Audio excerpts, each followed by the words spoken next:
கிறிஸ்துவுக்குள் மிகவும் பிரியமாக அழைக்கப்பெற்ற அன்பு சகோதர சகோதரிகள் உங்கள் யாவருக்கும் கிறிஸ்துவுக்குள்ளான அன்பின் வாழ்த்துக்களை தெரியப்படுத்திக் கொள்கிறேன். பிரியமானவர்களே, இப்படிப்பட்ட வாய்ப்பை கொடுத்த நம்முடைய பிதாவாகிய தேவனுக்கு முதலாவது நன்றி துதி ஸ்தோத்திரங்கள் எடுத்துக்கிறேன். அதுபோலவே அடியான் சார்ந்திருக்கக்கூடிய சென்னை பரிசுத்தவான்கள் அனைவர் சார்பாகவும் உடன் ஊழியர்கள் சார்பாகவும் என்னுடைய அன்பு வாழ்த்துக்களை தெரியப்படுத்திக் கொள்கிறேன். அன்புக்குரிய சகோதர சகோதரிகளே, இன்றைய நாளினுடைய தலைப்பு செலோப்பியாத்தின் குமார்த்திகள் என்ற தலைப்பின் கீழாக இன்றைய நாளுக்குரிய பாடத்தை நம்ம பார்க்க போகிறோம். அன்புக்குரிய சகோதர சகோதரிகளே, நாம் பொதுவாக தேவனுடைய செய்தியை பல கோணங்களில் நம்ம பார்த்துருக்கோம். அதில் நிழல் பொருள் பார்க்குறோம், சில வாக்கு தத்தங்கள், தீர்க்க தரிசனங்கள், ஊமைகள், இப்படி பல கோணங்களில் நம்ம சப்ஜெக்ட் நம்ம பார்க்கக்கூடிய. ஆனால் எல்லா பாடங்களுமே நம்முடைய சிந்தையில் போய் அது நிற்கக்கூடியதாக இருக்குதா அப்படின்னு சொல்லி ஒரு கேள்வி கேட்கும்போது அனைத்து பாடங்களுமே நம்முடைய சிந்தையில் நிற்கிறது இல்லை. அல்லது கொஞ்ச நாள் கழித்து திருப்பி அதை கேட்கும்போதே நமக்கு ஞாபகத்துக்கு வரும். சிலது புதிய கருத்துக்களாக நம்ம கேட்பது போல இருக்கக்கூடியதாக இருக்கும். அன்புக்குரியவர்களே, இன்றைய நாளில் எத்தனையோ முறை நம்ம வேதத்தை வாசிச்சிருந்தாலும் இந்த செலோப்பியாத் அப்படின்ன கூடிய ஒரு மனுஷனுடைய குமார்த்திகளை குறித்து படிச்சும் இருக்கலாம், அது நினைவிலும் இருக்கலாம், அல்லது படித்து நம்முடைய நினைவில் இல்லாமலும் இருக்கலாம். அப்படிப்பட்ட ஒரு தலைப்பின் கீழாக இன்றைய நாளினுடைய பாடம் நம்ம பார்க்க போகிறோம். அன்புக்குரிய சகோதர சகோதரிகளே, வேதத்தில் பொதுவாக முதல் பாடமும் நமக்கு சகோதரிகளை பற்றியும், அதிகமாக சொல்லப்போனால் நம்மை பற்றியே நம்ம பார்த்துருக்குறோம் அப்படின்றதா உண்மை. இப்போ பார்க்க போகிற பாடம் கூட எதை பற்றி தான் இருக்குதுங்க? செலோப்பியாத்தின் குமார்த்திகள் அப்படின்னா இது யாரை பற்றின பாடமாக தான் இருக்கும்? நம்மை பற்றின பாடமாக தான் இருக்கும்.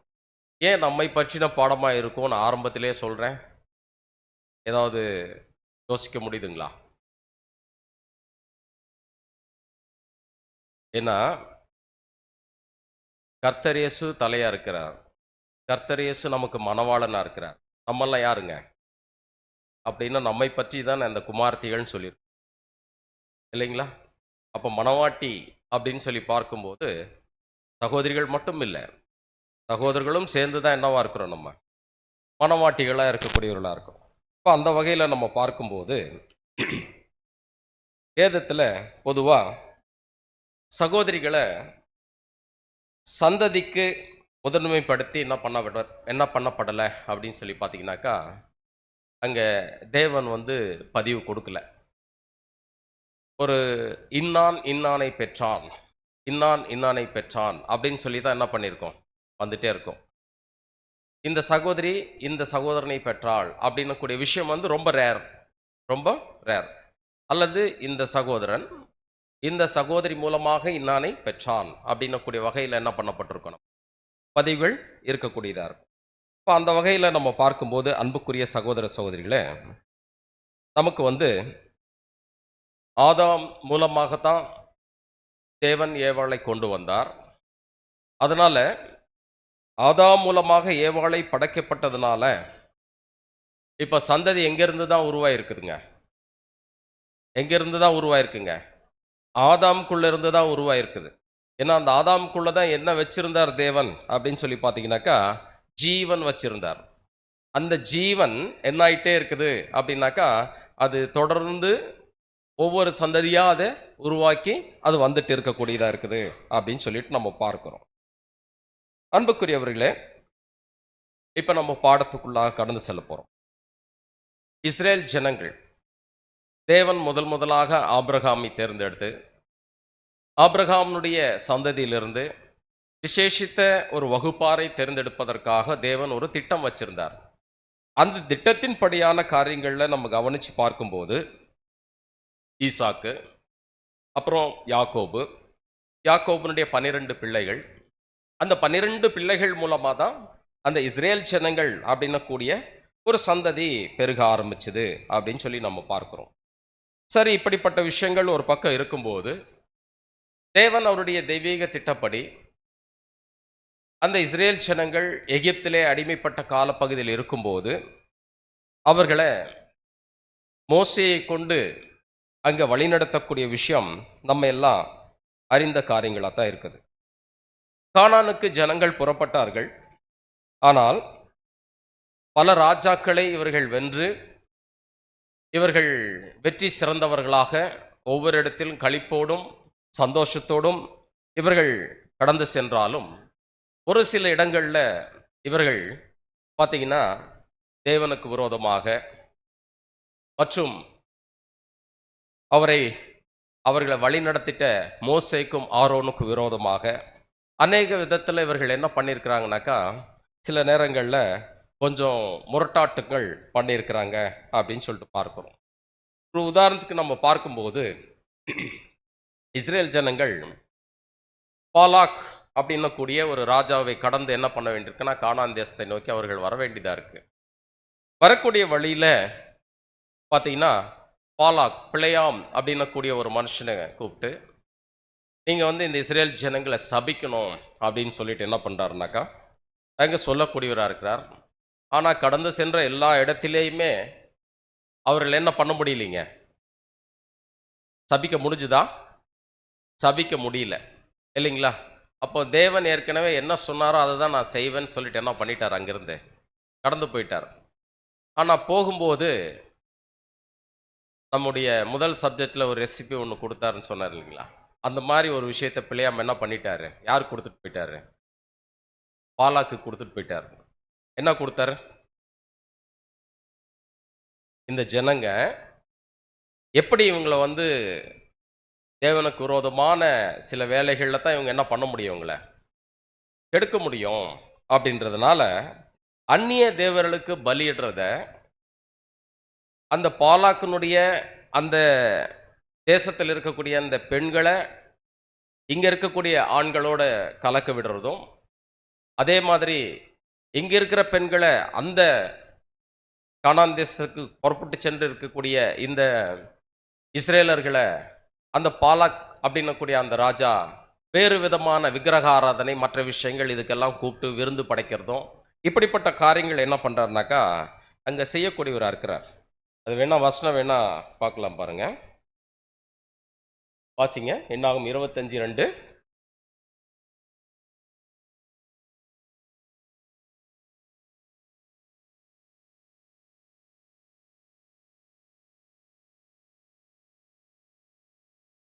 பாருங்க, இது பிள்ளையாம் அவங்களுக்கு கொடுத்துட்டு போன ஒரு டிப்ஸ்.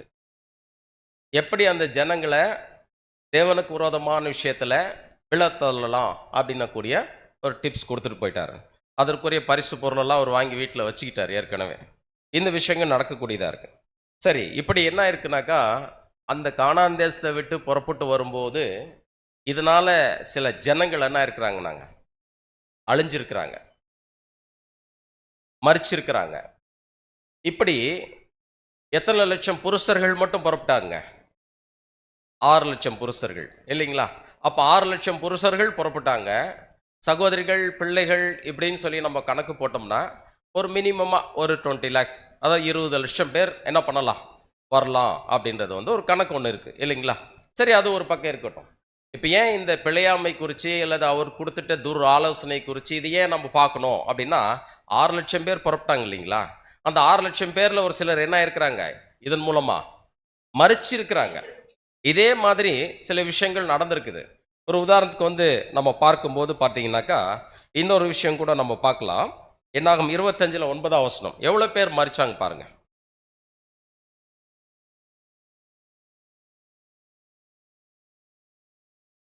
அப்படின்னா 6 லட்சத்தில் எவ்வளோ குறைஞ்சிட்டாங்க? 24,000 பேர் என்ன ஆயிட்டாங்க, மைனஸ் ஆயிட்டாங்க அப்படின்ட்டு நம்ம பார்க்கக்கூடியவர்களாக இருக்கும். சரி, ஓகே. 6,00,000 பேர் புறப்பட்டதுல எத்தனை பேர் மட்டும்தான் போய் சேர்ந்தாங்க? 2 பேர் தான் போய் சேர்ந்தாங்க. மீதி கிட்டத்தட்ட 5,99,998 பேரும் என்ன ஆயிட்டாங்க? மரிச்சு போயிட்டாங்க. இந்த 24,000 பேர் மட்டும் இல்லைங்க. 5,99,998 பேருமே மரிச்சு தானே போறாங்க. இதுல என்ன புதுசா இருக்க போகுது அப்படின்னு சொல்லி நம்ம கேட்கலாம். அன்புக்குரிய சகோதர சகோதரிகளே, இவர்கள் எந்த அளவிற்கு இவர்களுடைய அந்த புறப்பட்ட தொகையிலிருந்து ஜனங்கள் மறிக்க ஆரம்பிக்கிறாங்களோ, அதை விட அதிகமாக இவங்க என்ன ஆகிட்டே இருக்கிறாங்க தெரியுங்களா? இன்னொரு வகையில் பெருகிட்டே இருக்கிறாங்க. இது ஏன் இதை நம்ம வந்து கொடுக்குறோம் அப்படின்னு சொல்லி பார்த்தீங்கன்னாக்கா, இது வந்து கானான் தேசத்துலேருந்து புறப்பட்ட தொகை எல்லாருக்கும் தெரியும். அதுக்கெல்லாம் வசனம் கொடுக்க வேண்டியதில்லை. ஆனால் 2ஆம் முறை என்ன பண்ணுறாங்க தெரியுங்களா? இதே தொகையை எண்ணி பார்க்குறாங்க. வசனம் பாருங்க, எண்ணாகம் 26:2.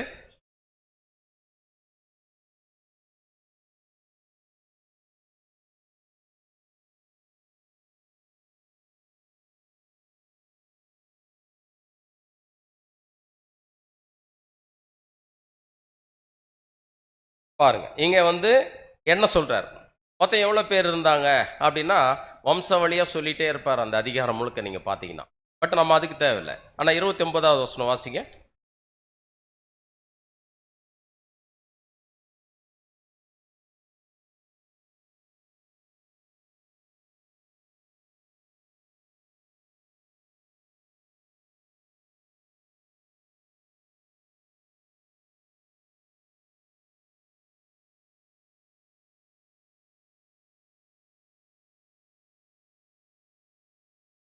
பாருங்க, இப்போ 2வது முறை என்றாங்க.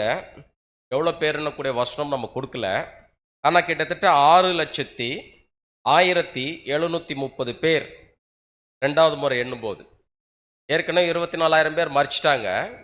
ஆனால் திருப்பி 2வது எண்ணும்போது என்ன வந்தாச்சு?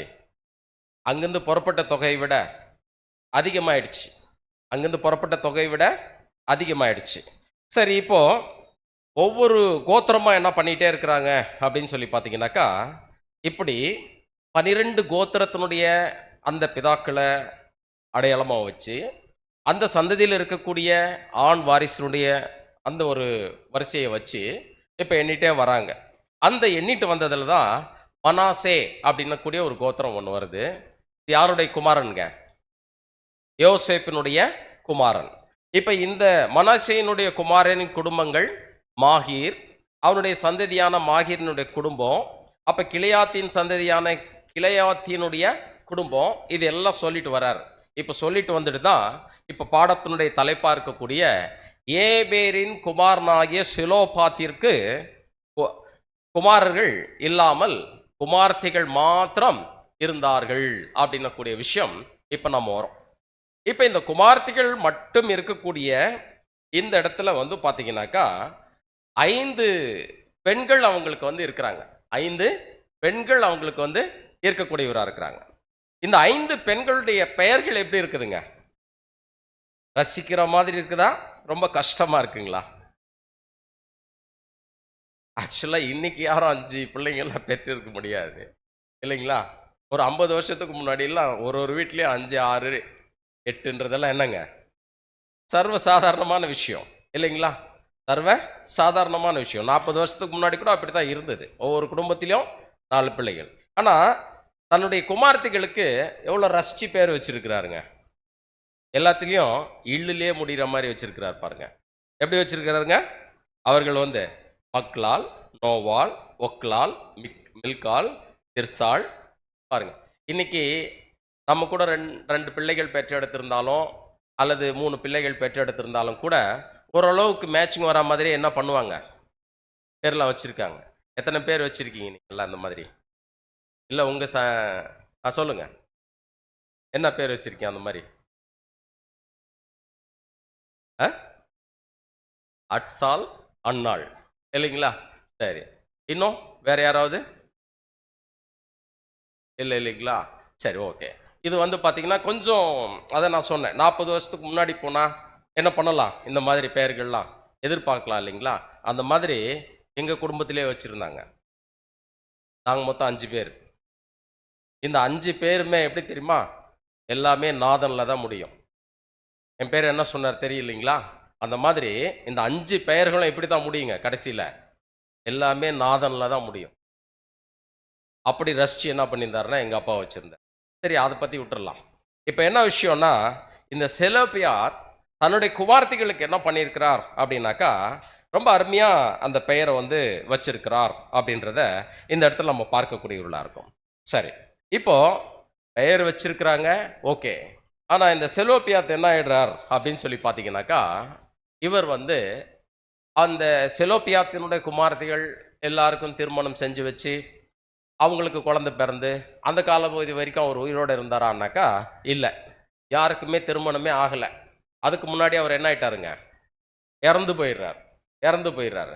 இப்போ இந்த செலோப்பியாத்தின் குமார்த்திகள் என்ன பண்ணுறாங்க அப்படின்னு சொல்லி பார்த்தீங்கன்னாக்கா, இந்த சந்ததி எல்லாத்தையும் எண்ணிட்டு வந்தார் இல்லைங்களா, யாருடைய சந்ததியில் யார் யார் வந்தாங்கன்ட்டு. இந்த சந்ததியை எல்லாத்தையும் நம்ம வந்து கணக்கு போட்டுட்டு வந்தது 6,1730 பேர்னு சொல்லி கணக்கு எடுத்தோம் இல்லைங்களா. எதுக்கு எடுத்தோம் அப்படின்னா, இத்தனை பாகமாக என்ன பண்ணணும் தெரியுங்களா, அவங்க போய் சேரக்கூடிய தேசத்தை பிரித்து கொடுக்கணும். அதுக்காக தான் இந்த கணக்கு எடுத்திருக்காங்க. இப்போ இந்த எடுக்கப்பட்ட கணக்கின்படி வந்துருச்சு.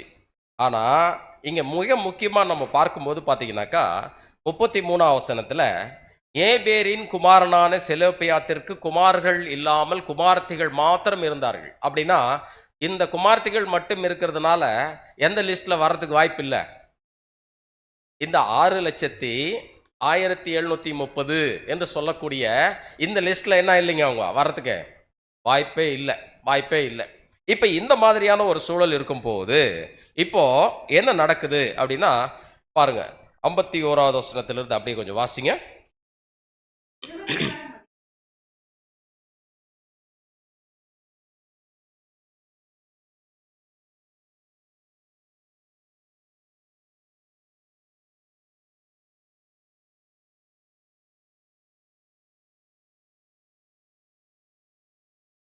பாருங்க, இப்போ நான் சொன்ன விஷயங்கள்லாம் நீங்கள் வசனத்தோட என்ன பண்ணிட்டீங்க? கன்ஃபார்ம் பண்ணிட்டீங்க இல்லையா? அப்போ என்ன சொல்லிட்டாரு? இந்த 6,01,730 பேருக்கு தான் தேசத்தை என்ன பண்ணணும்? பங்கிட்டு கொடுக்கணும் அப்படின்னக்கூடிய ஒரு விஷயத்தை என்ன பண்ணிட்டாரு? இங்கே கொடுத்துட்டார். இது மோசே மூலமாக தேவன் கொடுத்துட்ட ஒரு விசேஷ காரியங்களாக இருக்குது. இப்போ பாருங்க, இந்த கோத்திரத்தினுடைய படம் ஒன்று இருக்குது. இது என்ன அப்படின்னா, யாக்கோபுக்கு எத்தனை மனைவிகள்ங்க? 4 மனைவிகளா? 2 மனைவிகள் தான். 2 மனைவிகள் தான். இன்னும் 2 பேர் யாருங்க? அவங்களுடைய வேலைக்காரிகள் லேயாள் மற்றும் ராகேல். இவங்களுடைய வேலைக்காரிகளாக தான் அங்கே பில்கால் சில்பால் அப்படின்னக்கூடியவங்க இருக்கக்கூடியவர்களாக இருக்கிறாங்க. அன்புக்குரியவர்களே, இது வந்து எப்படி வந்து இவங்க வந்து லேயாலும் ராகேலும் அந்த பில்கால் மூலமாக சில்பால் மூலமாக பிள்ளைகளை பெற்றாங்கனாக்கா, இது ரொம்ப இன்னைக்கெல்லாம் ஆச்சரியமான விஷயமே இல்லை. என்ன நடந்துட்டுருக்கு இன்றைக்கெல்லாம்? சாதாரணமாக அவங்களுக்கு அந்த மாதிரியான ஒரு பலன் இல்லை அப்படின்னா குழந்தைய பெற்று கொடுத்துட்டு அவங்க போயிடுவாங்க, அவ்வளோதான். அதுக்கப்புறம் யார் பிள்ளையை வளர்த்துப்பாங்க? யார் பெற்று கொடுக்க சொல்லி கேட்டாங்களோ அவங்க பிள்ளையை வளர்த்துப்பாங்க. இன்றைக்கி இது இருக்குது இல்லைங்களா? ஆனால் அன்னைக்கு காலப்பகுதியில் எப்படி இருந்தது அப்படின்னு சொல்லிட்டு பார்த்தீங்கன்னாக்கா இந்த மாதிரி இருந்தது. இப்போ லேயாளுக்கு எத்தனை பிள்ளைகள் பிறந்திருக்கிறாங்க? சிமியோனு, லேவி, அதே மாதிரி யூதா, அதுக்கடுத்து செபுலோன், அங்கே இன்னொரு பேர் இருக்கக்கூடியதாக இருக்குது இல்லைங்களா? இப்போ இந்த லேயாளுக்கு பிறந்திருக்கிறாங்க. அப்போது சில்பாலுக்கு வந்து காத் ஆசேர் அப்படின்னக்கூடியவங்க பிறந்திருக்கிறாங்க. பில்காலுக்கு வந்து தான் மற்றும் நப்தலி. அப்போ ராகேலுக்கு வந்து பார்த்தீங்கன்னாக்கா யோசேப்பு, பெஞ்சமீன் அப்படின்னு சொல்லி நம்ம பார்க்கக்கூடியவர்களாக இருக்கும். இப்போ இந்த யோசேப்பு, பெஞ்சமீன் அப்படின்னு சொல்லி பார்த்தோம் இல்லைங்களா? இப்போ மிக முக்கியமாக அந்த யோசேப்பினுடைய சந்ததியில் தான் யார் வர்றதுங்க? மனாசே வர்றார். இப்போ இந்த மனாசேயினுடைய கோத்திரத்திலிருந்து தான் மாகீர் அப்படின்னக்கூடிய ஒரு சந்ததி என்ன பண்ணுதுங்க அங்கே வரக்கூடியதாக இருக்குது. அப்போ மாகீர் அப்படின்னக்கூடிய இந்த சந்ததியிலிருந்து தான் கிளையாத், அதுக்கு அடுத்து வந்து பார்த்தீங்கன்னாக்கா ஈசையர், எலேக், அஸ்ரியேல், சேகாம், சேபிதா, அடுத்து ஏபேர் அப்படின்றாங்க. இந்த ஏபேர்னுடைய குமாரன் தான் யாருங்க? செலோப்பியாத் அப்படின்னு சொல்லி பார்க்கணும். அப்போ இந்த செலோப்பியாத்தினுடைய மகள்கள் தான் யாருங்க? இந்த 5 பேர் அப்படின்ன கூடிய ஒரு விஷயத்த நம்ம பார்க்கக்கூடியவர்களா இருக்கும். இது வந்து பார்த்தீங்கன்னா, ஒரு ஜஸ்ட் ஒரு இன்ஃபர்மேஷன் தான். இந்த சந்ததியிலிருந்து தான் இவர்கள் என்ன பண்ணியிருக்கிறாங்கனாக்கா, வந்திருக்கிறாங்க அப்படின்ன கூடிய ஒரு விஷயம் நம்ம பார்க்குறோம். சரி, இப்போ வந்திருக்கக்கூடியவர்களுக்கு வந்து செலேயா செலேப்பியாத் என்ன என்ன பண்ணிட்டார்னா, மரிச்சு போயிட்டார் அப்படின்னு சொல்லி நம்ம பார்க்கிறோம். இந்த 12 கோத்திரத்தினுடைய வரைபடத்தின்படி அங்கே 6,04,730 பேருக்கு தேசத்தை என்ன பண்ணணும்னாக்கா பங்கு போட்டு கொடுக்க வேண்டியதா இருக்குது அப்படின்றத நம்ம பார்க்கிறோம். சரி, இப்போ என்ன விஷயம் நடக்குது அப்படின்னாக்கா, பாருங்க, இவர் மரிச்சிட்டார். மரிச்சதுனால இவங்க 5 குமாரத்திகளும் என்ன பண்றாங்கனாக்கா, நேரா மோசே கிட்ட போறாங்க. மோசே கிட்ட என்ன பண்றாங்க? போறாங்க. மோசே கிட்ட போயிட்டு என்ன கேட்குறாங்க அப்படின்னு சொல்லி பார்த்தீங்கன்னாக்கா, பாருங்க, எங்க அப்பா வந்து இந்த கோராகின் கூட்டத்தார் மாதிரி தேவனுக்கு விரோதமாகவோ, மோசேக்கு விரோதமாகவோ, ஆரோனுக்கு விரோதமாகவோ பிரச்சனை பண்ணி எங்க அப்பா இறந்து போல. எங்க அப்பா எப்படி தெரியுமா இருந்தாரு? அவர் தன்னுடைய சொந்த பாவத்தினால இறந்து போயிட்டார். அவருடைய சொந்த பாவத்தினால என்ன ஆயிட்டாரு? இறந்து போயிட்டார். ஆனா இப்ப என்ன இல்லை அவருக்கு? பிள்ளைங்க இல்லை. ஆனா பிள்ளைங்க இல்லை அப்படின்றதுனால எங்களுடைய சுதந்திரம் அப்படின்னக்கூடிய எங்க அப்பாவுடைய சுதந்திரம் அப்படின்னு ஒன்று இருக்குது இல்லையா, அது அற்று போகும்படிக்கு நீங்க என்ன பண்ணிட்டீங்க அப்படின்னாக்கா, எங்களுக்கு தேசத்துல பங்கு இல்லைன்ற மாதிரி நீங்க வந்து விட்டு எப்படி நாங்க ஏத்துக்கிறது? எங்களுக்கு என்ன பண்ணணும்? நீங்க பங்கு கொடுக்கணும் அப்படின்னு சொல்லிட்டு போய் கேட்குறாங்க. பாருங்க, என்னாகும் 27 1ஆம் வசனம்.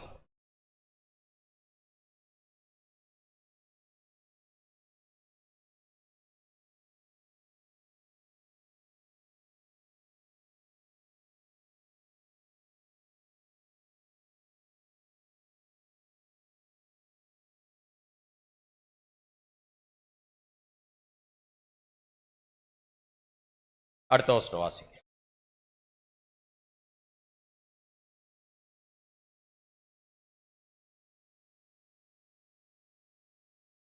பாருங்க, இப்ப எங்க வந்துட்டாங்கன்னா, ஆசரிப்பு கூடார வாசலுக்கு வந்துட்டாங்க. அது மட்டும் இல்ல, எலியாசருக்கு, பிரபுக்களுக்கு, சபை அனைத்திற்கும் முன்னாடி இவங்க என்ன பண்ணியிருக்கிறாங்க? வந்து சேர்ந்திருக்கிறாங்க. இப்போ பொதுவாகவே வந்து பார்த்தீங்கன்னா, இந்த மோசேயினுடைய மாமனா இருந்த எத்ரோ ஒரு ஆலோசனை ஒன்று சொல்றாரு.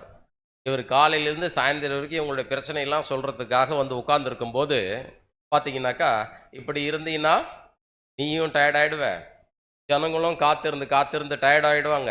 அதனால நீங்க என்ன பண்ணணும்? அந்த ஜனங்கள் மத்தியில கோத்திரத்துக்கு தனித்தனியா பிரிச்சு அவங்களுடைய சின்ன சின்ன பிரச்சனையெல்லாம் தீர்த்துக்கிட்டோம். அதுக்கப்புறம் தீர்க்க முடியாத பிரச்சனைகள் வரும்போது நீங்க என்ன பண்ணலாம்? உட்கார்ந்து பேசி முடிவு பண்ணலான்னும் போது இந்த ஆலோசனையை கேட்டு என்ன பண்றாரு? அதெல்லாம் செய்றாரு. ஆனா இந்த பிரச்சனை இருக்கு பார்த்தீங்களா? மனாசே கோத்திரத்தில் அந்த மாதிரி நியமிச்சிருப்பாங்க இல்லைங்களா?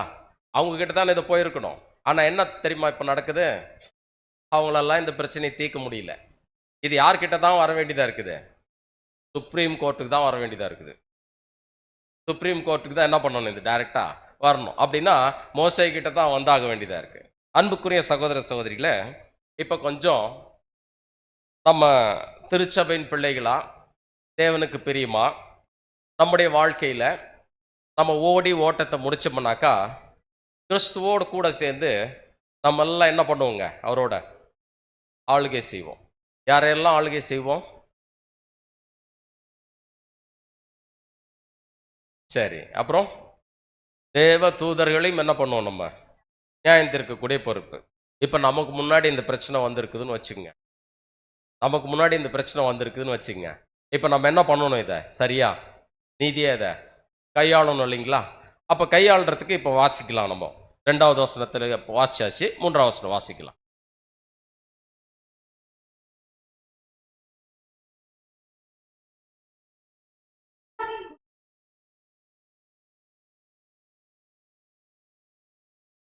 பாருங்க, இப்போ என்ன ஆயிட்டாரு? போராகின் கூட்டத்தார் மாதிரியோ அல்லது வீம்பு பிடிச்சி வேற ஏதாவது ஒரு தவறுகள் செஞ்சோ அவர் மறிச்சில்ல. அவர் சொன்னுடைய சொந்த பாவத்தினால என்ன ஆயிட்டாரு? மறிச்சிட்டார் அப்படின்றாங்க. இப்போ 4ஆம் வசனம்.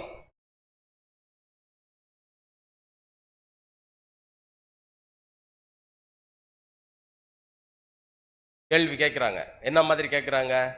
இந்த மாதிரி அவருடைய வம்சத்துல அவருடைய பேர் இல்லாம அற்று போலாமா? அவங்க பிள்ளைகளை பெற்றெடுத்தாங்க. அதுல பெண்கள் தான் பிறந்தோம். ஆண்கள் பெறக்கூடாதுன்னு அவங்க நினைக்கல. ஆனா என்ன ஆகி போச்சு, இப்போ எங்க அப்பாவுடைய பேரு இல்லாம இருக்கு. இது எப்படி இது? அப்படின்ட்டு இப்ப பொதுவா கேட்குறாங்க. இப்ப இந்த விஷயத்த கேட்கும்போது கொஞ்சம் ஞாபகத்துல வச்சுக்கோங்க. பொதுவா வீடுகள்ல நமக்கு வந்து குழந்தைங்க பிறக்கிறாங்கன்னு வச்சுங்களேன். பெண் பிள்ளையா இருந்தா யார் மேல ரொம்ப பாசமா இருப்பாங்க? ஆண் பிள்ளையா இருந்தா அம்மா மேல பாசமா.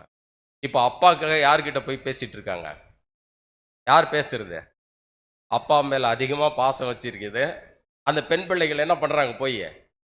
மோசே மற்றும் எலியாசர் சபை அனைத்திற்கு முன்னாடி போய் அங்க போய் நிக்கிறாங்க அப்படின்னா, இப்ப இவங்க எவ்வளோ அன்பு வச்சிருக்கணும் பாருங்க. எங்க அப்பாவுடைய சந்ததி சுத்தமா அற்று போகும்படிக்கா செஞ்சிருங்க அப்படின்னு சொல்லிட்டு இங்க கேட்கலாம். அற்று போகலாமா அப்படின்னு கேட்குறாங்க. அடுத்து வாசிங்க. எங்கள் தகப்பனுடைய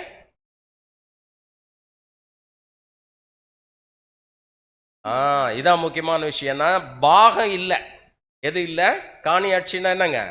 சுதந்திரம். அவங்க போய் ஒரு விவசாயம் பண்ணிக்கிறதுக்கோ வீடு கட்டிக்கிறதுக்கோ நிலப்பழமெல்லாம் கொடுக்கணும் இல்லைங்களா? இப்போ பாகமே இல்லை. அதான் சொல்ல எங்களுக்கு காணியாட்சி கொடுக்க வேண்டும் அப்படின்னக்கூடிய விஷயத்த அங்கே போய் கேட்குறாங்க. அப்போது இது ஏன் ஒரு கதை மாதிரி சொல்லிட்டு இருக்கேன்னா, பழைய ஏற்பாட்டில் நடந்துட்ட ஒரு நிகழ்வு. இந்த நிகழ்வை நம்ம சரியாக புரிஞ்சுக்கிட்டு போனோம்னா மட்டும்தான் நம்மளால் கரெக்டாக புரிஞ்சுக்க முடியும் பாடத்தை. அதனால தான் இதை மறுபடியும் மறுபடியும் நான் சொல்லிட்டு இருக்கிறேன். அப்போ அடுத்து என்ன நடக்குது பாருங்க. மோசே ஏங்க உடனே பதில் சொல்லியிருக்கலாம் இல்ல? ஏன் கர்த்தருடைய சந்ததி கொண்டு போறாரு? ஏன் கொண்டு போறாரு? யோசிக்கிறது தான் பாடம். அவரால் பதில் சொல்லவே முடியல. அவரால் பதில் சொல்லவே முடியல அப்படின்னு சொல்லிட்டு பார்க்கிறோம். அப்போ இவருக்கு கீழே இருந்து 1000 பேருக்கோ அல்லது 5000 பேருக்கோ ஒருத்தரை வந்து நியமிச்சு நீங்க பிரச்சனையெல்லாம் தீர்த்துங்க, கோத்திரத்துக்கு ஒரு ஒருத்தரா அப்படின்னு சொல்லி வச்சிருந்தா அவங்களால தீர்த்து வைக்க முடியுமா? அவங்களால முடியலன்னு தான் மோசே கிட்ட வந்திருக்கிறாங்க. இப்போ மோசையாலே முடியல. மோசையால என்ன பண்ண முடியல? இந்த பிரச்சனைக்கு முடிவு கட்ட முடியல அப்படின்னு சொல்லி நம்ம பார்க்கக்கூடியவர்களா இருக்கும். அப்போ மோசையாலேயும் முடியல அப்படின்னு சொல்லி சொன்னாக்கா, இப்போ மோசே அவருடைய நியாயத்தை யாருடைய சந்நிதியில கொண்டு போறாரு? கர்த்தருடைய சந்நிதியில எடுத்துட்டு போய் வைக்கக்கூடியவரா இருக்கிறார் அப்படின்னு சொல்லிட்டு பார்க்கிறோம். இப்போ இந்த மோசே வந்து பாத்தீங்கன்னாக்கா, இவர் வந்து எவ்வளவு ஞானமா நடந்திருக்கிறார் அப்படின்றத கொஞ்சம் சிந்திச்சு பார்க்க வேண்டியது. எதுக்காக இவ்வளவு ஞானமா நடந்திருக்கிறார் அப்படின்னா, இவர் யாருக்கு நிழலுங்க? பின்னாடி வரக்கூடிய மிகப்பெரிய ஞானிக்கு இவர் நிழலா இருக்கிறார் இல்லைங்களா? மிகப்பெரிய ஒரு ஞானிக்கு என்னவா இருக்காரு? நிழலா இருக்கிறார். அப்ப தனக்கு தெரியாத ஒரு விஷயத்த எதையோ ஒன்று சொல்லி சமாளிச்சு அந்த ஜனங்களை அனுப்பணும்னு பிரியப்படலை. என்ன பண்றாரு அவரு? தேவனுடைய சமூகத்துக்கு போயிட்டார். இது எனக்கு தெரியல, கொஞ்சம் வெயிட் பண்ணுங்க, கர்த்தர்கிட்ட கேட்டுட்டு வந்து நான் என்ன பண்றேன் சொல்றேன்ட்டு அனுப்பியிருக்கலாம். அல்லது அன்னைக்கே கூட பதில் கிடைச்சிருக்கலாம். அது என்னன்னு தெரியல. பட் ஆனாலும் கூட இது வந்து எந்த அளவிற்கு வந்து நம்ம வந்து கவனமா இதை பார்க்க வேண்டியதா இருக்குது அப்படின்னு சொல்லிட்டு பார்க்கிறோம். இன்னைக்கு தேவனுடைய பிள்ளைகளா இருக்கக்கூடிய நம்ம மத்தியில நிறைய கேள்வி கணைகள் வரக்கூடியதா இருக்குது. எல்லாத்துக்குமே நமக்கு உடனே பதில் சொல்ல முடியுமா? பதில் சொல்ல முடியுமா? பதில் சொல்ல முடியலன்னா என்ன பண்ணுவோம்? தெரியலன்னு ஒத்துக்கிறதுக்கு மனசு இருக்கா? இருக்கணும். ப்ரேயர் பண்ணலாம். 7ஆம் தூதனுடைய எழுத்துக்கள் பார்க்கலாம். தேவனுடைய வேற எங்க இது சம்பந்தப்பட்டு பேசியிருக்கிறார்னு சொல்லி கொஞ்சம் தியானிக்கலாம். தியானிச்சுட்டு என்ன பண்ணலாம்? இதுக்கான பதிலை கண்டுபிடிக்கலாம். இதுதான் நியாயமான விஷயம். அதை விட்டுட்டு நமக்கு தெரிஞ்ச மாதிரி எதையாவது ஒன்று சொல்லிட்டு போனோம்னா என்ன ஆயிடுங்க? என்ன ஆயிடும்? தப்பா போயிடும். அந்த மாதிரி நம்ம சொல்லக்கூடாது. அப்போ தேவனுடைய காரியங்கள் நம்ம கொஞ்சம் கவனமா பார்க்கும்போது பார்த்தீங்கன்னாக்கா, நம்ம எப்படி இந்த விஷயத்தை கையாளணும் அப்படின்னக்கூடியதற்கு மிக விசேஷித்த வண்ணமா இந்த இடத்துல நம்ம வந்து பார்க்கக்கூடியவர்களா இருக்கும். அது நீதியா கையாள வேண்டியது அவசியமா இருக்கு. இப்ப அடுத்த வசனம் வாசிக்கலாம்.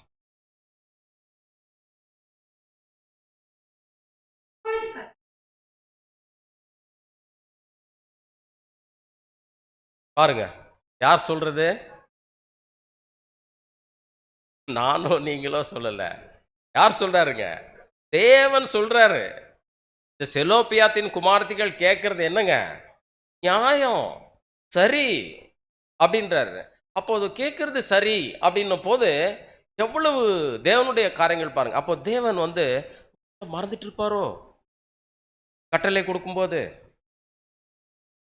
வாய்ப்பு இருக்கா? சரி, நியாயப்பிரமாணம் அப்படின்னக்கூடிய ஒரு விஷயத்தை வந்து 10 கட்டளைகள்ல யாத்திராகமம் 20 அதிகாரத்தில் நம்ம என்ன பண்றோம்? எடுத்து வாசிக்கிறோம் இல்லைங்களா? அதுலயே ஒட்டு மொத்தமா கொடுத்துட்டாரா ஒரே வாட்டி? இல்ல அதனுடைய விரிவாக்கம் எவ்வளவு போகுதுங்க? அது கிட்டத்தட்ட 4000 கிட்ட வருது இல்லைங்களா? 3000 சில்லற வரக்கூடிய 4000 கிட்ட வருது. அப்படின்னா அந்த கட்டளைகளை என்ன பண்ணியிருக்கிறாருன்னா, அந்த மனுஷனுடைய புரிதலுக்கு ஏற்றபடி படிப்படியா சில விஷயங்களை என்ன பண்ணிக்கிட்டே வர்றாருங்க, கொடுத்துக்கிட்டே வந்திருக்கிறார். இதான் ஒரு நல்ல விஷயம் இல்லைங்களா? அப்போ தேவன் வந்து இந்த விஷயத்தை மறந்துட்டாரா அப்படின்னாக்கா, மறக்கல மறக்கல. அப்ப தேவன் மனுஷனை என்ன மாதிரி வந்தா நல்லா இருக்கும்னு நினைச்சாருங்க. ஆதியாகமத்துல கூட வாசிச்சிருக்கிறோம். மனுஷ சாயலா படைச்சாங்க. தேவ சாயல்ல தான் என்ன பண்ணியிருக்கிறார்? மனுஷனை படைச்சிருக்கிறார் இல்லைங்களா? இப்போ அந்த மனுஷன் வந்து பாருங்க, முக்கியமா அவன் நம்மை போல என்ன ஆயிட்டாருன்னு சொல்லி சொல்றாரு. நம் நன்மை தீமை அறியத்தக்கவனானான், நம்மில் ஒருவனை போல நன்மை தீமை அறியத்தக்கவனானான். அப்ப தேவன் வந்து ஏதோ சொல்லுவாங்க இல்லைங்களா, ஒரு ரோபோட் மாதிரி இருக்கணும் அப்படின்னு சொல்லி தேவன் என்ன பண்ணல, படைக்கல. அப்படின்னா என்ன பண்ணணும் அவருன்னா, நல்லது எது, கெட்டது எது, தன்னுடைய தேவை எது, தன்னுடைய தேவையில்லாத எதுன்னு என்ன பண்ணணும், நல்லா சிந்திச்சு செயல்படணும். இப்ப இங்க செலோப்பியாத்தின் குமார்த்திகள் வந்து கேட்டிருக்கக்கூடிய விஷயம், தேவன் என்ன சொல்றாரு, ரொம்ப சந்தோஷப்படுறாரு. என் பிள்ளைங்க என்ன பண்ணியிருக்கிறாங்க, நியாயப்பிரமாணத்தை ஃபாலோ பண்ணி படிச்சிருக்கிறாங்க. படிக்காம இந்த விஷயத்துக்கு பதிலுக்கு வந்து கேள்வி கேட்பாங்களா அப்படின்னா வாய்ப்பே கிடையாது, வாய்ப்பே கிடையாது. அப்படின்னா இந்த நியாயப்பிரமாணத்தை அந்த 40 ஆண்டுகள் அவர்கள் பயணிக்கக்கூடிய காலப்பகுதியில் அவர்களுக்கு வந்து பார்த்தீங்கன்னா, ஏதோ ட்ரெஸ்ஸு வந்து பழசா போல, செருப்பு வந்து தேஞ்சு போல, அப்புறம் வந்து அவங்களுக்கு வந்து வேற எந்த ஒரு கவலையும் இல்லை, சாப்பிட்டு சாப்பிட்டு சும்மா இருந்தாங்கன்றது இல்லை. அவங்க என்ன பண்ணியிருக்கிறாங்க, இந்த 5 குமாரத்திகளும் சேர்ந்து நியாயப்பிரமாணத்தை நல்லா வாசித்து தெரிஞ்சு வச்சிருக்கிறாங்க. அதனால தான் இவங்க யார்கிட்ட வந்திருக்கிறாங்க, மோசே கிட்ட வந்திருக்கிறாங்க. இவங்களுடைய பங்காளிங்கிட்டலாம் போய் சண்டை போடல. மனாசே கோத்திரத்துக்கு நீங்கள் வந்து பங்கு கொடுக்கும்போது எங்களுக்கு சேர்த்து நீங்கள் இதில் இருந்தால் கொடுக்கணும் அப்படின்னு இவங்க கிட்டலாம் கேட்கல. இவங்க எங்கே போயிருக்கிறாங்க, மோசே கிட்ட போயிருக்கிறாங்க. அப்போ எவ்வளவு ஞானமாக இந்த 5 சகோதரிகள் செயல்பட்டு இருக்கிறாங்க அப்படின்னக்கூடிய விஷயத்த கொஞ்சம் நம்ம கவனமாக பார்க்க வேண்டியதாக இருக்கிறது. அப்போ இங்க சொல்றாங்க, அப்பொழுது கர்த்தர் மோசையை நோக்கி, இந்த செலோப்பியாத்தின் குமார்த்திகள் சொல்றது சரிதான், அவர்களுக்கு அவர்கள் தகப்பனுடைய சுதந்திரத்துக்குள்ள என்ன கொடுக்கணும்ன்றாரு, சுதந்திரம் கொடுக்கணும் அப்படின்னு சொல்லி சொல்றாரு. அப்ப அவர்கள் தகப்பன் பின்வைத்த சுதந்திரத்தை அவர்களுக்கு கிடைக்கும்படி செய்வாயாக அப்படின்னக்கூடிய விஷயத்த இங்க வந்து சொல்லக்கூடியவராக இருக்கிறார் அப்படின்னு சொல்லிட்டு நம்ம பார்க்கக்கூடியவர்களா இருக்கும். சரி, அன்புக்குரிய சகோதர சகோதரிகளே, இந்த பிரமாணத்தை என்ன பண்றார் அப்படின்னு சொல்லி பார்த்தீங்கன்னாக்கா, கர்த்தர் வந்து ஒரு வசனம் கூட இருக்குது, ஒரு விசை சொல்லி மறுவிசை என்ன பண்ண போறது இல்லைங்க, மாற்றுகிறவர் அல்ல. அப்படின்னா தேவன் வந்து நியாயப்பிரமாணத்தையே மாத்திட்டாரா அப்படின்னாக்கா, நியாயப்பிரமாணத்தை மாத்தல, நியாயப்பிரமாணத்தினுடைய காரியங்களை விரிவாக்கம் செய்துட்டு வர்றாரு. விரிவாக்கம் என்ன பண்றாங்க, செய்துட்டு வரக்கூடிய விஷயங்கள் பார்க்கிறோம். அப்ப இந்த விரிவாக்கம் செய்துட்டு வரக்கூடிய விஷயத்த யார் ஏற்றுக்கொள்ளணும், யார் ஏற்றுக்கொள்ளணும், ஜனங்கள் ஏற்றுக்கொள்ளணும். இஸ்ரேல் ஜனங்கள் என்ன பண்ணணும், ஏற்றுக்கொள்ள வேண்டியதா இருக்குது. இப்ப யோபு 33:14 வசனத்தில் தான் இங்க சொல்றாரு, தேவன் ஒரு விசை சொல்லி இருக்கிற காரியத்தை மறுவிசை பார்த்து திருத்துகிறவர் அல்ல. ஆனா இதுக்கு முன்னாடி வசனங்கள்ல நம்ம என்னாகும் 27 அந்த 7வது வசனம் பார்க்கும்போது பார்த்தீங்கன்னாக்கா, அவங்க கேட்கறது சரியான விஷயம் அப்படின்றாரு. அப்படின்னா தேவன் அங்க தவறு செய்யல, நல்லா புரிச்சுக்கோங்க. அப்போ யார் தான் அங்க வந்து புரிஞ்சு கொள்ள வேண்டியதா இருக்குன்னா, ஒரே நேரத்தில் நமக்கு எல்லா விஷயத்தையும் கொடுக்கும்போது நம்மளால என்ன பண்ண முடியாதுங்க, ஏற்றுக்கொள்ள முடியாது, புரிந்து கொள்ள முடியாது. அப்படின்றதுனால தேவன் படிப்படியா அந்த காரியங்களை கொடுக்குறாரு. தன்னுடைய பிள்ளைகள் எந்த அளவிற்கு அதை ஏற்று உள்வாங்கி ஜீர்ணித்து அதில் இருக்கக்கூடிய சில விஷயங்களை கேட்டு தெரிஞ்சுக்கணும் அப்படின்றத விரும்புகிறாரு அப்படின்றதுக்கு இந்த காரியங்கள் ஆதாரமாக இருக்கக்கூடியதா இருக்கிறது அப்படின்றத நம்ம பார்க்கக்கூடியவர்களார். சரி, இப்போ என்ன நடக்குது அப்படின்னாக்கா, என்னாகும் 26வது அதிகாரத்தில் 51ஆம் வசனத்திலிருந்து கொஞ்சம் வாசிங்க.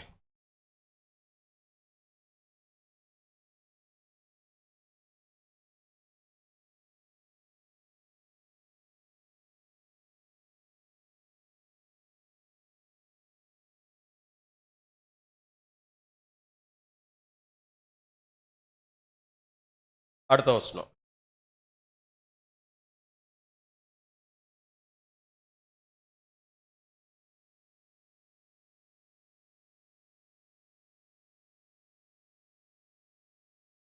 சரி, அப்போ இந்த இடத்துல நம்ம பார்க்கும்போது பார்த்தீங்கன்னாக்கா, இந்த இவர்கள் கொண்டு போன அந்த நியாயமான ஒரு விஷயத்த தேவன் வந்து என்ன பண்ணுறாருனாக்கா, அங்கே அங்கீகரித்து அவர்களுக்கு என்ன பண்ணணும் அப்படின்னு சொல்லியிருந்தாருனாக்கா, அவங்களுக்கு தேவையாக இருக்கக்கூடிய எல்லா விஷயங்களையும் அங்கே செஞ்சு தான் ஆகணும் அப்படின்னு சொல்லிட்டு அங்கே சொன்னார் அப்படின்றத நம்ம பார்க்கக்கூடியவர்களாக இருக்கும்.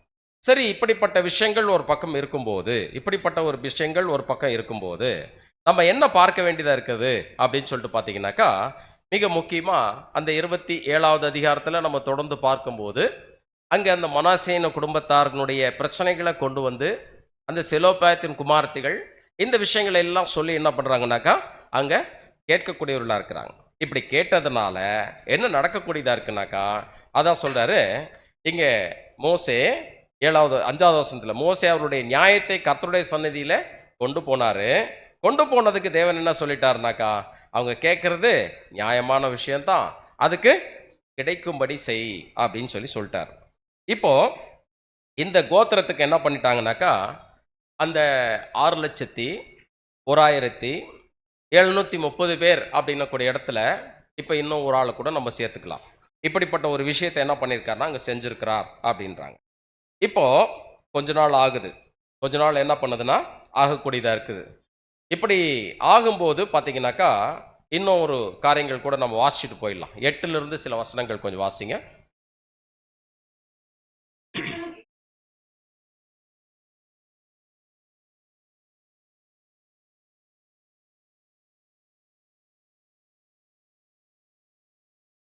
பாருங்க, ஒருவன் குமாரன் இல்லாமல் மரிச்சிட்டா அவனுக்கு அவனுடைய குமார்த்திகள் யார் இருக்காங்களோ என்ன பண்ணணும், அவங்களுக்கு கொடுக்கணும் அப்படின்னு சொல்லியிருக்கிறாரு. ஈக்குவல் ஷேர் பற்றி பேசலை. ஏன்னா அங்கே குமாரர்கள் இல்லாத பட்சத்தில் அந்த குமார்த்திகளுக்கு என்ன பண்ணலாம், அதை கொடுக்கலான்றாரு. அடுத்து வாசிங்க.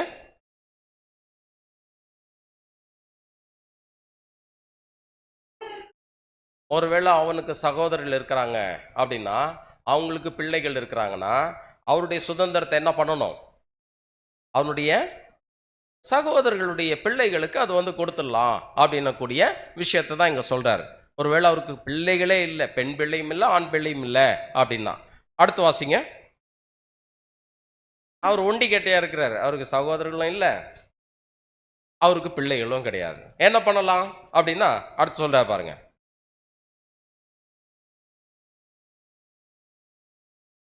அடுத்து என்ன சொல்றாருன்னா, அவனுக்குரிய அந்த சுதந்திரம் அவனுக்கு இல்லை அப்படின்னா அவனுடைய தகப்பனுக்கு என்ன பண்ணணும், கொடுக்கணும் அப்படின்றார். ஒருவேளை அப்படியே இல்லைன்னா வாசிங்க.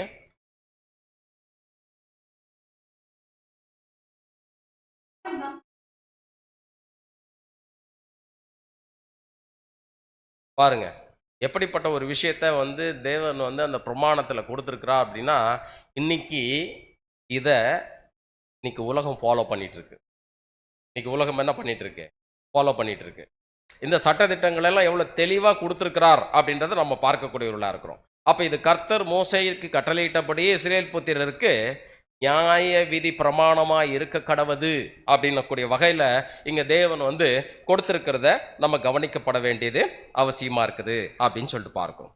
சரி, இப்போ என்ன பண்ணிட்டாருன்னா, குமாரர்கள் இல்லை அப்படின்னா குமார்த்திகள் இருந்தால் என்ன பண்ணணும், குமாரர்களும் இல்லை குமார்த்திகளும் இல்லை அப்படின்னா என்ன பண்ணுறது, அவனுடைய சகோதரர்கள் யாராவது இருந்தால் கொடுக்கலாம், அவங்களும் இல்லைன்னா என்ன பண்ணுறது அப்படின்னா எல்லாத்துக்கும் பிரச்சனை தீர்ந்துருச்சு அப்படின்ற மாதிரி இங்கே நினச்சிட்டு இருக்கோம் இல்லைங்களா.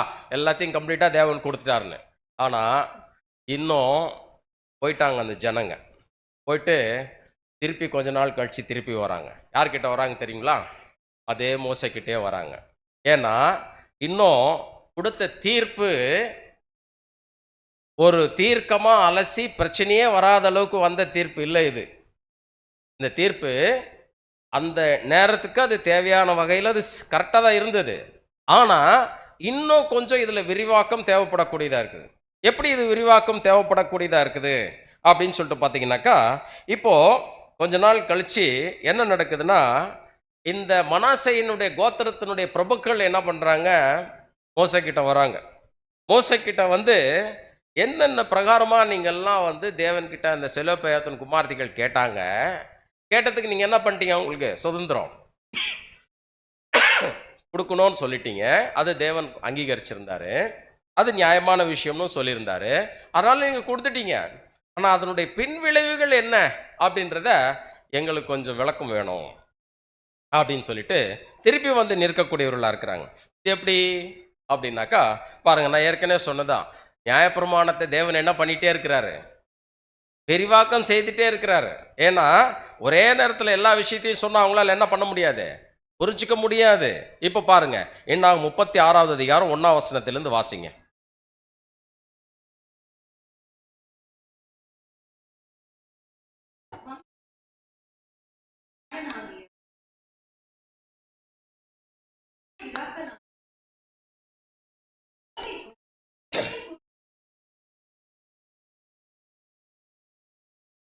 இப்ப யார் வரலைங்க இங்க? செலோப்பியாத்தின் குமார்த்திகள் வரல. செலோப்பியாத்தின் குமார்த்திகளுடைய பிரச்சனை என்ன ஆயிடுச்சு, அதோட முடிஞ்சு போச்சு.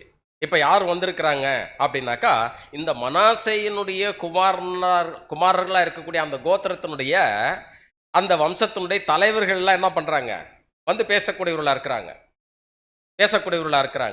இப்ப இங்க பேசும்போது அங்க மோசேக்கும் இஸ்ரேல் புத்திரராகிய பிதாக்களின் தலைவர்களாகிய பிரபுக்களுக்கு முன்னாடி என்ன பண்றாங்க, வந்து நிற்கக்கூடியவர்களா இருக்கிறாங்க. என்ன மாதிரி இவங்க வந்து பிரச்சனையை சொல்லி கேட்கக்கூடியவர்களா இருக்கிறாங்க அப்படின்னு சொல்லிட்டு நம்ம பார்க்கும்போது பார்த்தீங்கன்னா, அடுத்து தொடர்ந்து வாசிக்கலாம்.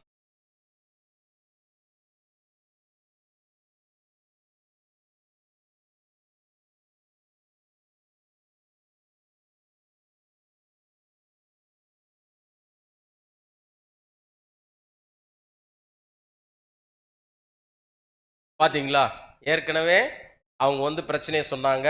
அதே மாதிரி என்ன பண்ணியாச்சு, கொடுத்தாச்சு. அதுல எல்லாம் எந்த பிரச்சனையும் இல்லை. அது கர்த்தராலே கட்டளையிடப்பட்டது, அதுல ஒன்றும் இல்லை. ஆனா இப்போ ஒரு பிரச்சனை ஒன்று இருக்குது. என்ன அப்படின்னா, இப்போ ஒரு தகப்பனுக்கு வந்து 5 பெண் பிள்ளைகள் இருக்கிறாங்கன்னு வச்சுங்களேன்.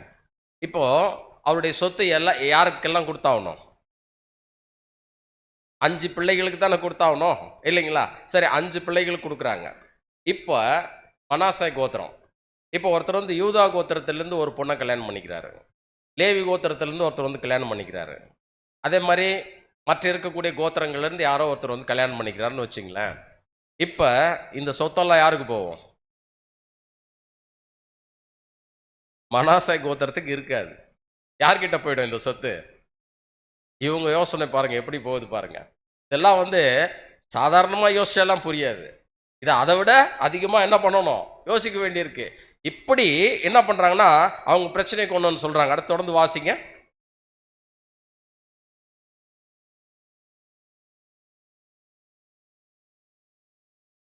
பார்த்தீங்களா, இந்த இஸ்ரேலில் இந்த மனாசேயினுடைய புத்திரர் கோத்திரத்திலிருந்து வந்த செலோப்பியாத்தின் குமார்த்திகள் வேற ஒரு கோத்திரத்தினுடைய கணவன்மார்களாக தேர்ந்தெடுத்துட்டாங்கனாக்கா என்ன நடக்குங்க, அந்த குமார்த்திகளுடைய சுதந்திரம் எங்கள் பிதாக்களுடைய சுதந்திரத்திலிருந்து என்ன ஆகிடும், அது போய் யார்கிட்ட போய் சேர்ந்துடும், வேற ஒரு கோத்திரத்துக்கு போய் சேர்ந்துருமே.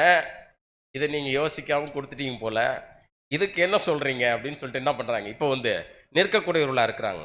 இப்போ அந்த குமார்த்திகளுடைய சுதந்திரம் எங்களுடைய பிதாக்களுடைய சுதந்திரத்திலிருந்து நீங்கி அவர்கள் உட்படுகிற கோத்திரத்தின் சுதந்திரத்தோடு என்ன ஆகிடும், சேர்ந்து போகும் அப்படின்றாங்க. தொடர்ந்து வாசிங்க.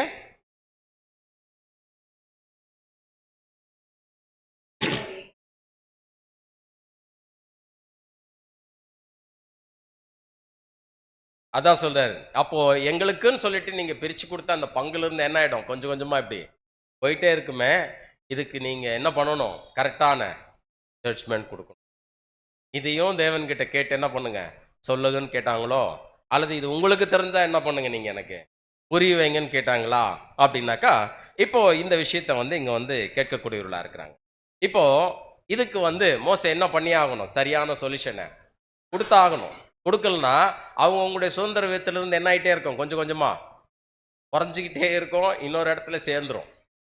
இன்னொரு இடத்துல சேர்ந்துரும்னா என்னங்க? ஆண் பிள்ளைகள் எங்க அதிகமா பிறக்கிறாங்களோ அந்த கோத்திரத்துல சொத்து என்ன ஆயிட்டே இருக்கும்? அதிகமா போய் சேர்ந்துரும். இது எப்படி இருக்கு பாருங்க. இந்த மாதிரியான ஒரு சிக்கலான ஒரு நிலைமை. இப்ப வாசிக்கலாம் தொடர்ந்து.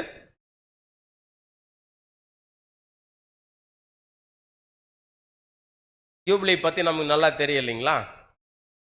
அப்போ 49 ஆண்டுகள் முடிஞ்சு வரக்கூடிய 50வது ஆண்டுல என்ன பண்ணணும்? எந்தெந்த காலப்பகுதியில அவங்க தங்களுக்குள்ளேயே காணியாட்சியோ அல்லது என்ன விஷயத்த அவங்க வச்சுட்டு அதுக்காக பணம் வாங்கியிருந்தாலும் அவங்க என்ன பண்ணி ஆகணும்? 50வது வருஷத்துல திருப்பி கொடுத்தாகணும். அப்போ அந்த பணம் கொடுக்குறாங்கன்றது இல்லை, அந்த பணத்துக்கு தான் அவங்க நிலத்தை கொடுத்தாங்க அல்லது அவங்களுடைய பிள்ளைகளை அடமானமாக வச்சாங்க, ஏதோ ஒரு விஷயம். ஆனால் 50வது வருஷத்தில் என்ன பண்ணி ஆகணும்? யார் யாருக்கு அந்த 12 கோத்திரத்துக்கு, சாரி 11 கோத்திரத்துக்கு தான் பிரிச்சாரு. ஏன்னா லேவி கோத்திரத்துக்கு அவங்க காணியாட்சி கொடுக்கல. அப்படின்னா அந்த மீதி இருக்கக்கூடிய அந்த கோத்திரத்துக்கு எவ்வளோ பிரித்து கொடுத்தாங்களோ அது என்ன பண்ணும்? கரெக்டாக 50வது வருஷத்தில் கரெக்டாக கொடுத்தாகணும் அப்படின்றார்.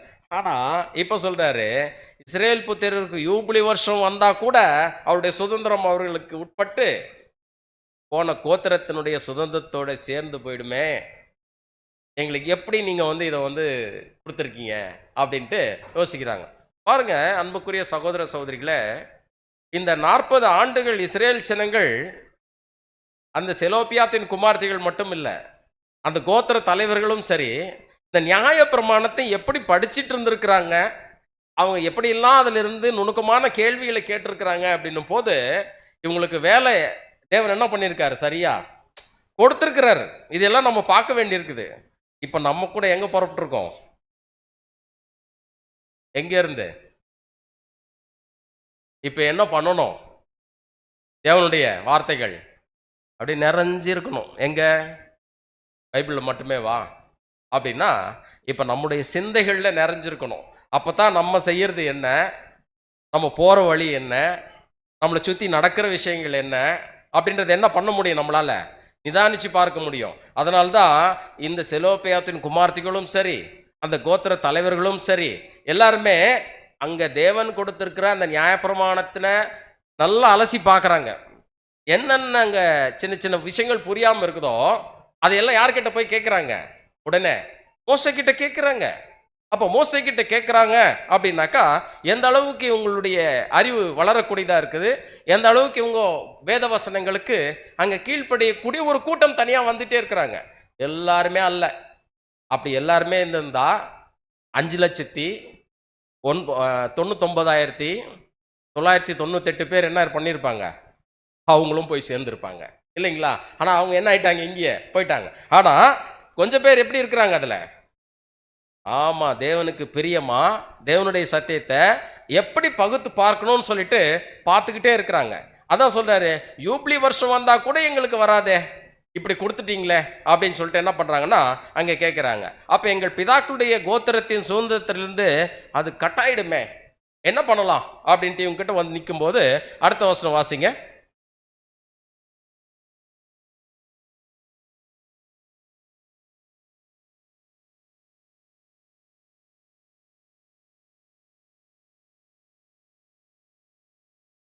இப்போ இதுவும் சொல்றார். இப்போ கர்த்தருடைய கட்டளையின்படி அந்த இஸ்ரேல் புத்திரரை நோக்கி அந்த யோசேப்பு புத்திரர் கோத்திரத்தார் சொல்றது என்னங்க? சரியான விஷயம் தானே. அப்ப இந்த சரியான விஷயத்தை என்ன பண்ணணும்? நம்ம சரியா செயல்படுத்தணும், சரியா செயல்படுத்தணும். ஏன்னா இது இன்னைக்கு ஒரு நாள் பிரச்சனை இல்லை. இதை தொடர்ந்து என்ன பண்ண வேண்டியிருக்குனாக்கா காலங்காலமா என்ன பண்ணணும்? இதை செய்ய வேண்டியதா இருக்குது. அப்போ இதை சரியாக செய்யணும் அப்படின்னக்கூடிய ஒரு விஷயங்கள் நமக்கு சொல்லும்போது ஒரு விஷயத்தை நீங்கள் ஆலோசனையாக கொண்டு முன் வைக்கிறார். என்ன அப்படின்னா பாருங்க, ஒருவேளை இந்த 12 கோத்திரம் இருக்குது, இந்த 12 கோத்திரத்துல ஒரு தகப்பன் இருக்கிறார். அவருக்கு குமார்த்திகள் மட்டும்தான் ஒரு குடும்பத்துல பிறந்திருக்கிறாங்க.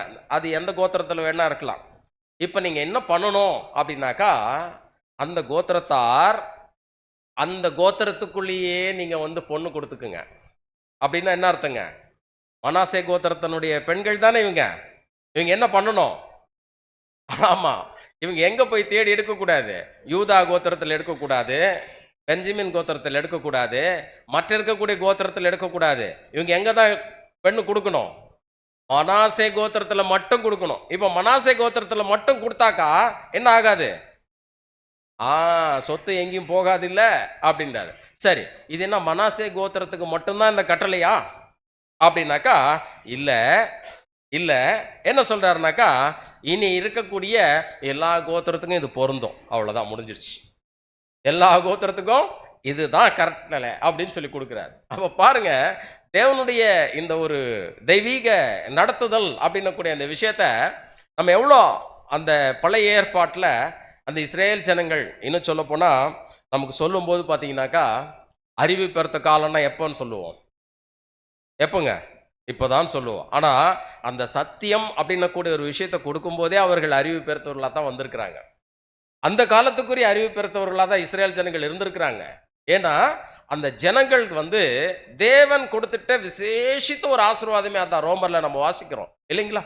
அந்த நியாயப்பிரமாணம் அப்படின்னக்கூடிய ஒரு விஷயமே அது அளவிட முடியாது.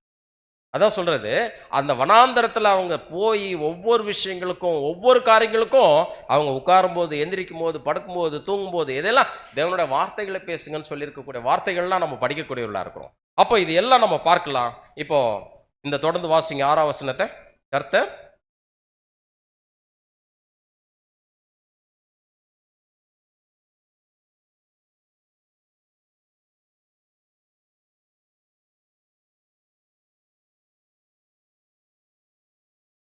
தெளிவாக சொல்லிட்டாருங்களா? அவங்களுக்கு பிடிச்ச மாதிரி கல்யாணம் பண்ணிக்கலாம், ஆனால் எங்கே செலக்ட் பண்ணிக்கணும்? ஆமாம், நல்லா ஞாபகம் வச்சுக்கோங்க. ஏன்னா மிக முக்கியமான பாயிண்ட்ஸ் வரப்போகிறோம். அடுத்து வாசிங்க.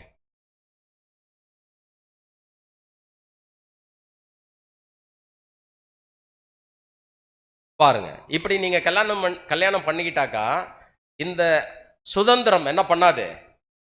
ஆமா, இந்த கோத்திரத்தை விட்டு இன்னொரு கோத்திரத்துக்கெல்லாம் போகாது.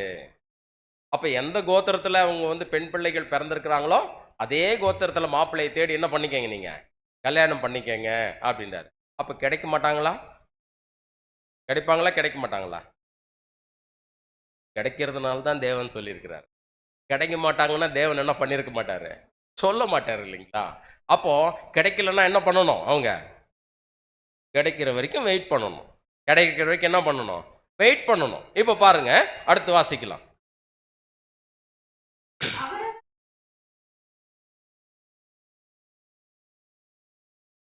அவங்கவுங்க கோத்திரத்தின் சுதந்திரத்துல தான் நிலை கொண்டிருக்கணும் அப்படின்னக்கூடிய விஷயத்த இங்க சொல்லக்கூடியவர்களா இருக்கிறாங்க. சரி, அடுத்து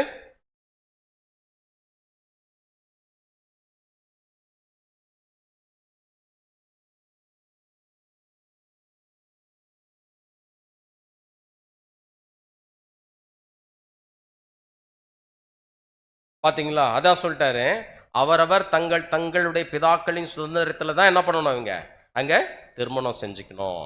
அப்போ ஒரு கோத்திரத்திலே சுதந்திரம் அடைந்திருக்கிற எந்த குமார்த்தையும் அப்ப என்ன பண்ணிடக்கூடாது அப்படின்னாக்கா, கோத்திர அந்த மாறி அவங்க திருமணம் செஞ்சுக்கிட்டாங்கனாக்கா அது நியாயமான விஷயம் இல்லை அப்படின்னக்கூடிய விஷயத்த எங்க சொல்றார். அடுத்து தொடர்ந்து படிக்கலாம்.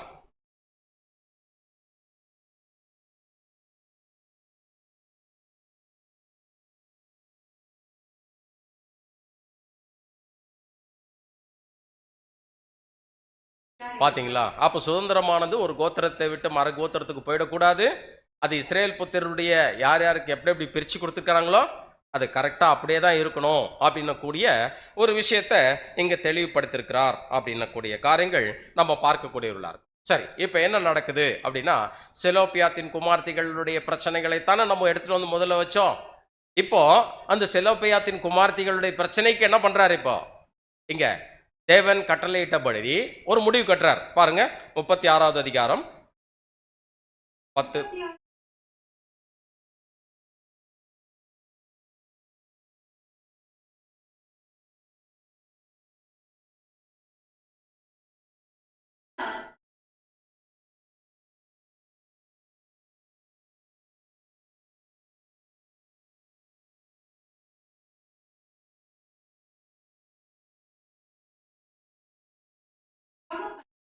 பாருங்க, அவங்க என்ன பண்ணிட்டாங்கனாக்கா, மனாசே அந்த கோத்திரத்துக்குள்ளேயே அவங்க கல்யாணம் பண்ணிக்கிட்டாங்க. அதனால அவங்களுக்கு சுதந்திரம் என்ன ஆகலைங்க, வேற பக்கம் போகல. அது மனாசே கோத்திரத்திலே இருந்தது அப்படின்னு சொல்லிட்டு பார்க்கிறோம். அது வாசிங்க 12ஆம் வசனம்.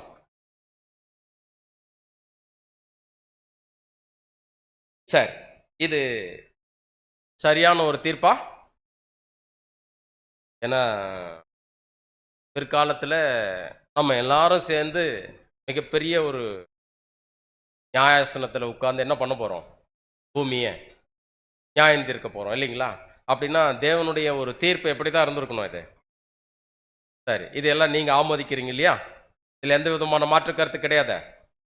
சரி, அன்புக்குரிய சகோதர சகோதரிகளே, இப்போ தேவன் இந்த 5 சகோதரிகளுக்கு கொடுத்துட்ட இந்த கட்டளைய என்ன பண்ணியிருக்கிறார் அப்படின்னு சொல்லி பார்த்தீங்கன்னாக்கா, அவங்க கேட்கறது நியாயமான விஷயம்தான், சரியான விஷயம்தான். அதனால நம்ம என்ன பண்ணணும் அப்படின்னா, அவங்களுக்கு நியாயமானபடி செய் அப்படின்னு சொல்லிட்டு, அங்கே மோசேக்கு எப்படி எப்படி செய்யணும்னு சொல்லி எல்லா விஷயங்களையும் சொல்லிக் கொடுத்திருக்கிறார். அத மோசே அந்த இஸ்ரேலினுடைய தலைவர்களுக்கும், அந்த செலோப்பியாத்தின் குமாரர்களுக்கும் சொன்னதுனால, அத அப்படியே ஃபாலோ பண்ணியிருக்கிறாங்க அப்படின்றத வந்து நம்ம பார்க்கக்கூடியவர்களா இருக்கிறோம். அன்புக்குரிய சகோதர சகோதரிகளே, இப்ப ஆவிக்குரிய இஸ்ரேலர்களா அழைக்கப்பட்டிருக்கக்கூடிய நம்ம எல்லாரும், ஏதாவது ஒரு கோத்திரம் இருக்குதா? நமக்குன்னு ஏதாவது ஒரு கோத்திரம் இருக்குதா? இல்ல. ஆனா, ஆவிக்குரிய இஸ்ரேல்ல இருக்கக்கூடிய நமக்கு, நமக்கு ஒரு விசுவாசம் இருக்குது. எப்படிப்பட்ட ஒரே விசுவாசங்க அது? மகா பரிசுத்தமான விசுவாசம் இல்லைங்களா? அப்படின்னா, இந்த மகா பரிசுத்தமான விசுவாசத்துக்குள்ள வந்திருக்கக்கூடிய நமக்கெல்லாம் தேவன் வந்து ஒரு விசேஷித்த சுதந்திரத்தை கொடுக்கிறேன்னு சொல்லி என்ன பண்ணியிருக்கிறார்? வாக்குத்தத்தம் நமக்கு பண்ணியிருக்கிறாரா? அதை நம்ம பெற்றுக்கொள்ள போறோன்ற நம்பிக்கையோட தான் வந்திருக்கிறோம் இல்லைங்களா? அப்ப பெற்றுக்கொள்ள போறோம் அப்படின்னக்கூடிய நம்பிக்கையோட வந்திருக்கக்கூடிய நம்ம இப்போ என்ன செய்ய வேண்டி இருக்குது அப்படின்னு சொல்லிட்டு பார்த்தீங்கன்னாக்கா, இந்த சுதந்திரத்தை நம்ம பெற்றுக்கொள்ளணும் அப்படின்னாக்கா, அந்த மனாசேயினுடைய கோத்திரத்துல வந்திருந்த செலோப்பியாத்தின் குமார்த்திகள் என்ன பண்ணாங்க அப்படின்னா, தேவனுடைய கட்டளையின்படி என்ன பண்ணாங்க? தங்களுக்குள்ள மனாசே கோத்திரத்திலே ஆமா கணவன்மார்களை தேர்ந்தெடுத்து அவங்க என்ன பண்ணிட்டாங்க? அவங்க திருமணம் செய்து கொண்டாங்க அப்படின்றத நம்ம பார்க்கக்கூடியவர்களா இருக்கும். அப்படி என்றால் இன்னைக்கு தேவனுடைய பிள்ளைகளா இருக்கக்கூடிய நம்ம அந்த வாக்குத்தத்தத்தை சுதந்தரித்து வரணும் அப்படின்னு கூடிய எண்ணத்தோடு வந்திருக்கக்கூடிய நம்ம பாருங்க, அப்போஸ்தலர் 2:39 வசனம்.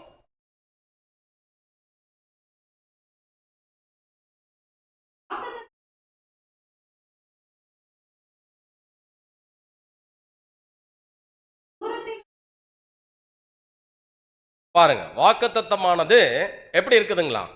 உங்களுக்கும் உங்கள் பிள்ளைகளுக்கும், அப்படின்னா நமக்கும் நம்முடைய பிள்ளைகளுக்கும். ஏன்னா ஆவிக்குரிய இஸ்ரவேலர்கள் இல்லைங்களா?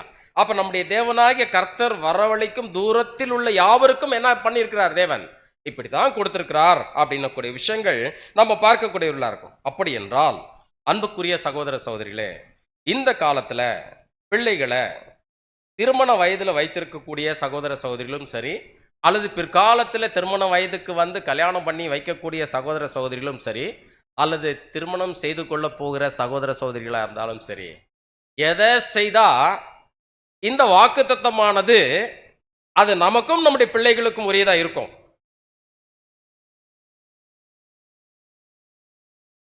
என்ன செய்யலாம்? சத்தியத்துக்குள்ள இருக்கக்கூடிய இந்த ஒரே விசுவாசம், மகா பரிசுத்தமான விசுவாசம் இருக்கக்கூடிய இந்த சத்தியத்துக்குள்ள இருக்கக்கூடிய சகோதர சகோதரிகளுக்கு நம்ம வந்து கொடுக்கல் வாங்கல் இருந்தா எப்படி இருக்கும்? இது நிச்சயமா இந்த வாக்குத்தத்தம் யாருக்கு போகாது? யாருக்கு போகாது? இப்ப இந்த கடைசி காலத்துல வாழ்ந்து கொண்டிருக்கக்கூடிய நம்ம கிரீடத்தை என்ன பண்ணியிருக்கார்? தேவன் நமக்கு கொடுத்துட்டு இருக்கார். ஆனா கிரீடம் என்ன பண்ணல? ஸ்டாக் இல்லை. ஆனா யாராவது விட்டுட்டா அந்த கிரீடம் என்ன ஆகுது? அடுத்த ஆளுக்கு போயிட்டு இருக்கு. இதான் உண்மையான விஷயம். அப்படின்னாக்கா இதே காரியங்களை கொஞ்சம் நிதானிச்சு பாருங்க. இந்த வாக்குத்தத்தம் அப்படின்னக்கூடிய ஒரு காரியங்கள் வந்து தேவன் நமக்கும் கொடுத்திருக்கிறாரு. அவர் சொல்லியிருக்கிற கட்டளையின்படி, கற்பனையின்படி நம்ம வந்து சத்தியத்துக்குள்ள இருக்கக்கூடிய அந்த காரியங்களின்படி நம்ம நடக்கக்கூடியவர்களா இருந்தோம்னாக்கா, விசுவாசி அவிசுவாசியோடு போய் திருமணம் செய்யக்கூடிய காரியங்கள் இருந்ததுன்னா என்ன நடக்கும்? என்ன நடக்கும்? ஆமா, அங்க என்ன நடக்கும் அப்படின்னாக்கா, இந்த வாக்குத்தத்தத்தை அவர் இழக்கக்கூடியவராயிடுவார். இல்லைங்களா? அப்ப அன்புக்குரிய சகோதர சகோதரிகளே, தன்னுடைய மகனுக்கோ மகளுக்கோ திருமணம் செய்வதாக இருந்தால், என்னுடைய மகன், என்னுடைய எதிர்பார்க்கக்கூடிய என்னுடைய மருமகள் இப்படித்தான் இருக்கணும்னு சொல்லி டிசைன் எல்லாம் நீங்க பண்ணாதீங்க. நீங்க பண்ணாதீங்க. தேவன் எப்படி டிசைன் பண்ணி வச்சிருக்கிறார் அப்படின்றத நீங்க கொஞ்சம் யோசிங்க. அதே மாதிரி என்னுடைய மகளுக்கு, என்னுடைய மகனை அங்க என்னுடைய மகளுக்கு என்னுடைய மருமகனை நான் செலக்ட் பண்ண போறேன் அப்படின்னா இப்படிதான் இருக்கணும்னு சொல்லி நீங்க டிசைன் பண்ணி வச்சிடாதீங்க. தேவன் என்ன டிசைன் பண்ணி வச்சிருக்கிறார் அப்படின்றத என்ன பண்ணுங்க, யோசிங்க. சத்தியத்துக்குள்ள இருக்கக்கூடியவரா இருக்கிறாரா? சத்தியத்துக்கு முழுவதுமாக தன்னை அர்ப்பணித்து கீழ்ப்படிந்து நடக்கக்கூடியவரா இருக்கிறாரா? அப்படிப்பட்ட ஒரு சிந்தை இருக்கக்கூடியதா இருக்குதா அப்படின்னு விஷயங்கள் நம்ம மத்தியில காணப்பட வேண்டியது அவசியமா இருக்குது. ஏன்னா 7ஆம் தூதனுடைய எழுத்துக்கள்ல நம்ம கவனிச்சு பார்க்கும்போது பாத்தீங்கன்னாக்கா, ஒரு சகோதரி ஞானசானம் எடுத்திருந்தா, ஞானசானம் எடுத்த ஒரு சகோதரன் என்ன பண்ணிக்கலாம், திருமணமாகாத ஒரு சகோதரனை அவங்க திருமணம் செய்து கொள்ளலாம், இல்லைங்களா? அதே மாதிரி ஞானசானம் எடுத்த ஒரு சகோதரன் யாரை கல்யாணம் பண்ணிக்கணும், ஞானசானம் எடுத்திருக்கக்கூடிய ஒரு சகோதரி என்ன பண்ணிக்கலாம், அவங்க 2 பேரும் விருப்பப்பட்டா திருமணம் செய்துக்கலாம். இது தெய்வீக திட்டத்தினுடைய ஒரு விசேஷித்த காரியங்களா இருக்குது. 7ஆம் தூதன் மூலமா இதை தெளிவா என்ன பண்ணிருக்காரு, 6th வால்யூம்ல நமக்கு அங்க கொடுக்கப்பட்டிருக்கு. அப்ப கொடுக்கப்பட்டிருக்கக்கூடிய இந்த காரியங்களை நம்ம கேட்டிருக்கும் போது அன்புக்குரிய சகோதர சகோதரிகளே, இங்க இன்னொரு விஷயமும் எல்லாத்தையும் பார்க்குறாங்க. இன்னைக்கு இருக்கக்கூடிய இந்த ஜனங்கள் மத்தியில் என்னென்னலாம் பார்க்கக்கூடியவர்களாக இருக்கிறாங்கனாக்கா, தங்களுடைய வசதி வாய்ப்பு, படிப்பு, மற்ற இருக்கக்கூடிய அநேக விஷயங்கள், இது எல்லாத்துக்கும் மேலே உலக பிரகாரமாக சில காரியங்கள் எல்லாம் பார்க்கக்கூடியவர்களாக இருக்கிறாங்க. அப்போ அன்புக்குரிய சகோதர சகோதரிகளே, மகா பரிசுத்தமான விசுவாசத்துக்குள்ளே வந்திருக்கக்கூடிய நமக்கு, நம்ம உலக பிரகாரமாக பார்க்குற மாதிரி நம்முடைய பார்வை இல்லாதபடிக்கு தேவனுடைய சத்தியத்தின்படி மகா பரிசுத்தமான விசுவாசத்தில் உறுதியாக இருந்து தன்னுடைய மகளையோ தன்னுடைய மகனுக்கோ அவங்க கீழ்ப்படிஞ்சிருந்து கடைசி வரைக்கும் அப்படிப்பட்ட ஊழியத்தை செய்யக்கூடிய ஒரு சகோதரனாக ஒரு சகோதரியாக இருக்கிறார்களா என்பதை தான் நம்ம மிக முக்கியமாக இங்கே பார்க்கப்பட வேண்டியது அவசியமாக இருக்கிறது அப்படின்னு சொல்லிட்டு பார்க்கிறோம். சரி, இப்போ அன்புக்குரிய சகோதர சகோதரிகளே, தேவன் எப்படிப்பட்ட ஒரு ஆசீர்வாதமான விஷயங்கள்ல இங்க சொல்லிட்டு வரார் அப்படின்றத ஆழமா நம்ம பார்க்கக்கூடியவர்களா இருக்கிறோம். இப்போ அடுத்து ஒரு வசனம் ஒன்று வாசிக்கலாம். சங்கீதம் 68:5.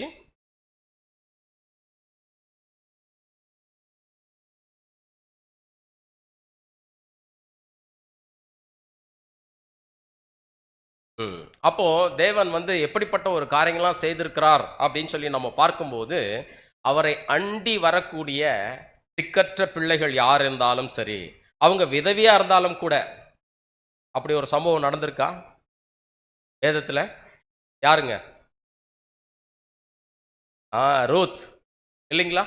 ரூத் அவங்க அந்த அவங்க வணங்கிட்டு இருந்த அந்த மோபின் தெய்வங்கள் எல்லாம் விட்டுட்டு உண்மையான தேவனை நோக்கி வந்ததுனால இன்னைக்கு கர்த்தர் இயேசுனுடைய வம்சாவளியில் அவர்களுடைய பெயர் என்ன பண்ணப்பட்டிருக்குது, இடம் பெற்றிருக்குது அப்படின்னு சொல்லிட்டு பார்க்கிறோம். அப்ப தாவீதுனுடைய அந்த வம்சத்திலே அந்த அம்மாவனுடைய பெயர் இடம் பெற்றிருக்குது. அப்ப பாருங்க, தேவன் எந்த அளவிற்கு அந்த திக்கற்ற பிள்ளைகள் தன்னை அண்டி வரக்கூடிய அவர்களுக்கெல்லாம் நியாயம் செய்யக்கூடியவராக இருக்கிறார்.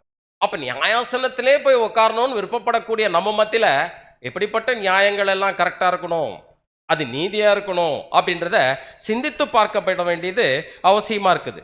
யோசுவா 17வது அதிகாரம் 3 மற்றும் 4, 5 வரைக்கும் வாசிங்க.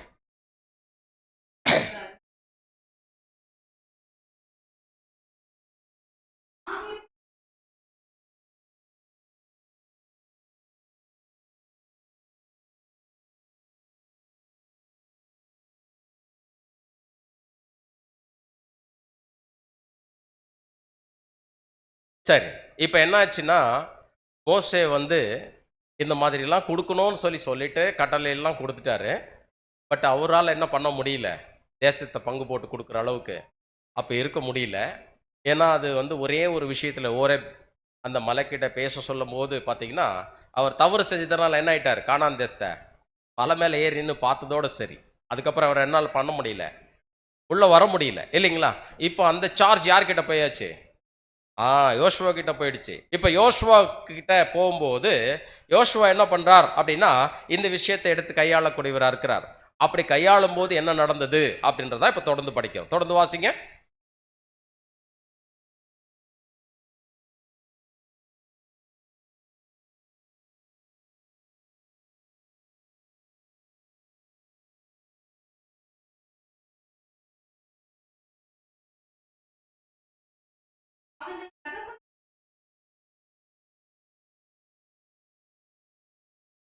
பாருங்க, இது கரெக்டா கொடுத்துட்டாருங்க. இதே விஷயத்த அடுத்து என்ன நடக்கு பாருங்க. 5ஆம் வசனம் எத்தனை மடங்கு கொடுக்குறாங்க பாருங்க. அடுத்து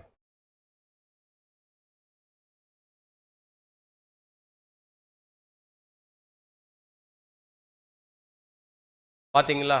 இப்போ இவங்களுக்கு வந்து யோர்தானுக்கு அப்புறத்தில் இருக்கக்கூடிய கிளையாத், பாசான் அப்படின்னக்கூடிய அந்த தேசங்கள் அல்லாம, இப்போ மனாசேக்கு சீட்டிலே விழுந்த 10 பங்குகளாம் அப்படின்னா, மற்ற கோத்திரத்தை விட இவங்களுக்கு என்ன இருக்குதுங்க?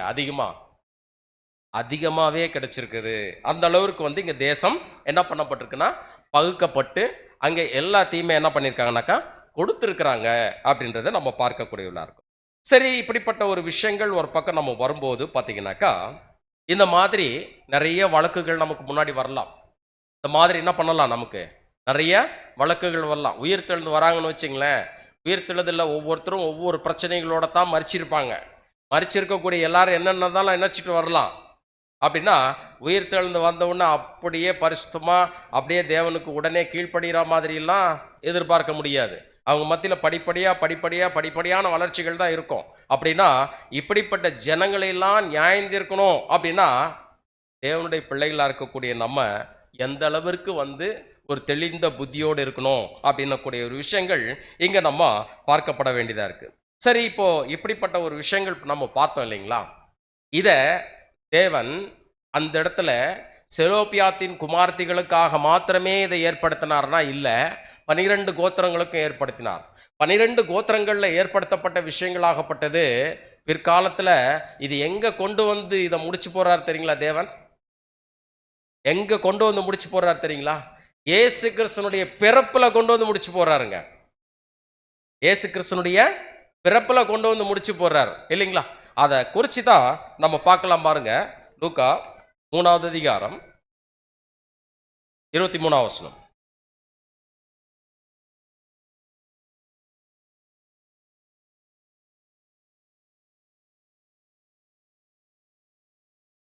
பாருங்க, இப்போ இங்கே இயேசு கிறிஸ்து யோசேப்பின் குமாரன் என்று எண்ணப்பட்டார். யோசேப்பு யாருடைய குமாரன்? ஏலியினுடைய குமாரன். இதை கொஞ்சம் நல்லா கவனிச்சிங்கன்னா மட்டும்தான் இது உங்களுக்கு நல்லா புரியக்கூடியதாக இருக்கும். அன்புக்குரிய சகோதர சகோதரிகளே, உண்மையிலே இந்த யோசேப்பு ஏலியினுடைய குமாரன் தானா அப்படின்னு சொல்லிட்டு பார்த்தீங்கன்னாக்கா மத்தேயு 1ஆவது அதிகாரம் 15, 16 வசனம் வாசிங்க.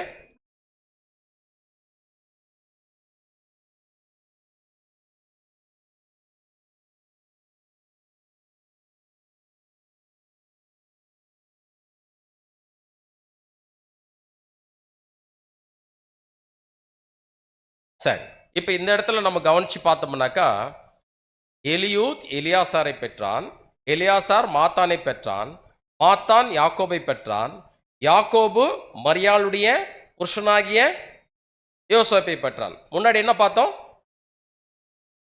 இங்கே யோசேப்பு ஏலியின் குமாரன் பார்த்தோமா? இப்போ இங்க பார்க்கும்போது என்ன இருக்குதுங்க? யாருடைய குமாரன் வருதுங்க? யாக்கோபுடைய குமாரன். எப்படி 2 பேருக்கும் இவர் பிறந்திருக்க வாய்ப்பு இருக்கா? இல்லைங்களா? அப்ப இந்த இடத்துல தேவன் வந்து என்ன விஷயத்த சொல்ல வரார்? அப்ப யோசேப்புக்கு 2 அப்பாவா அப்படின்னாக்கா இல்லை. அப்ப தேவனுடைய சத்தியத்தை நம்ம என்ன பண்ணணும்? சரியான வகையில் புரிஞ்சுக்கணும்.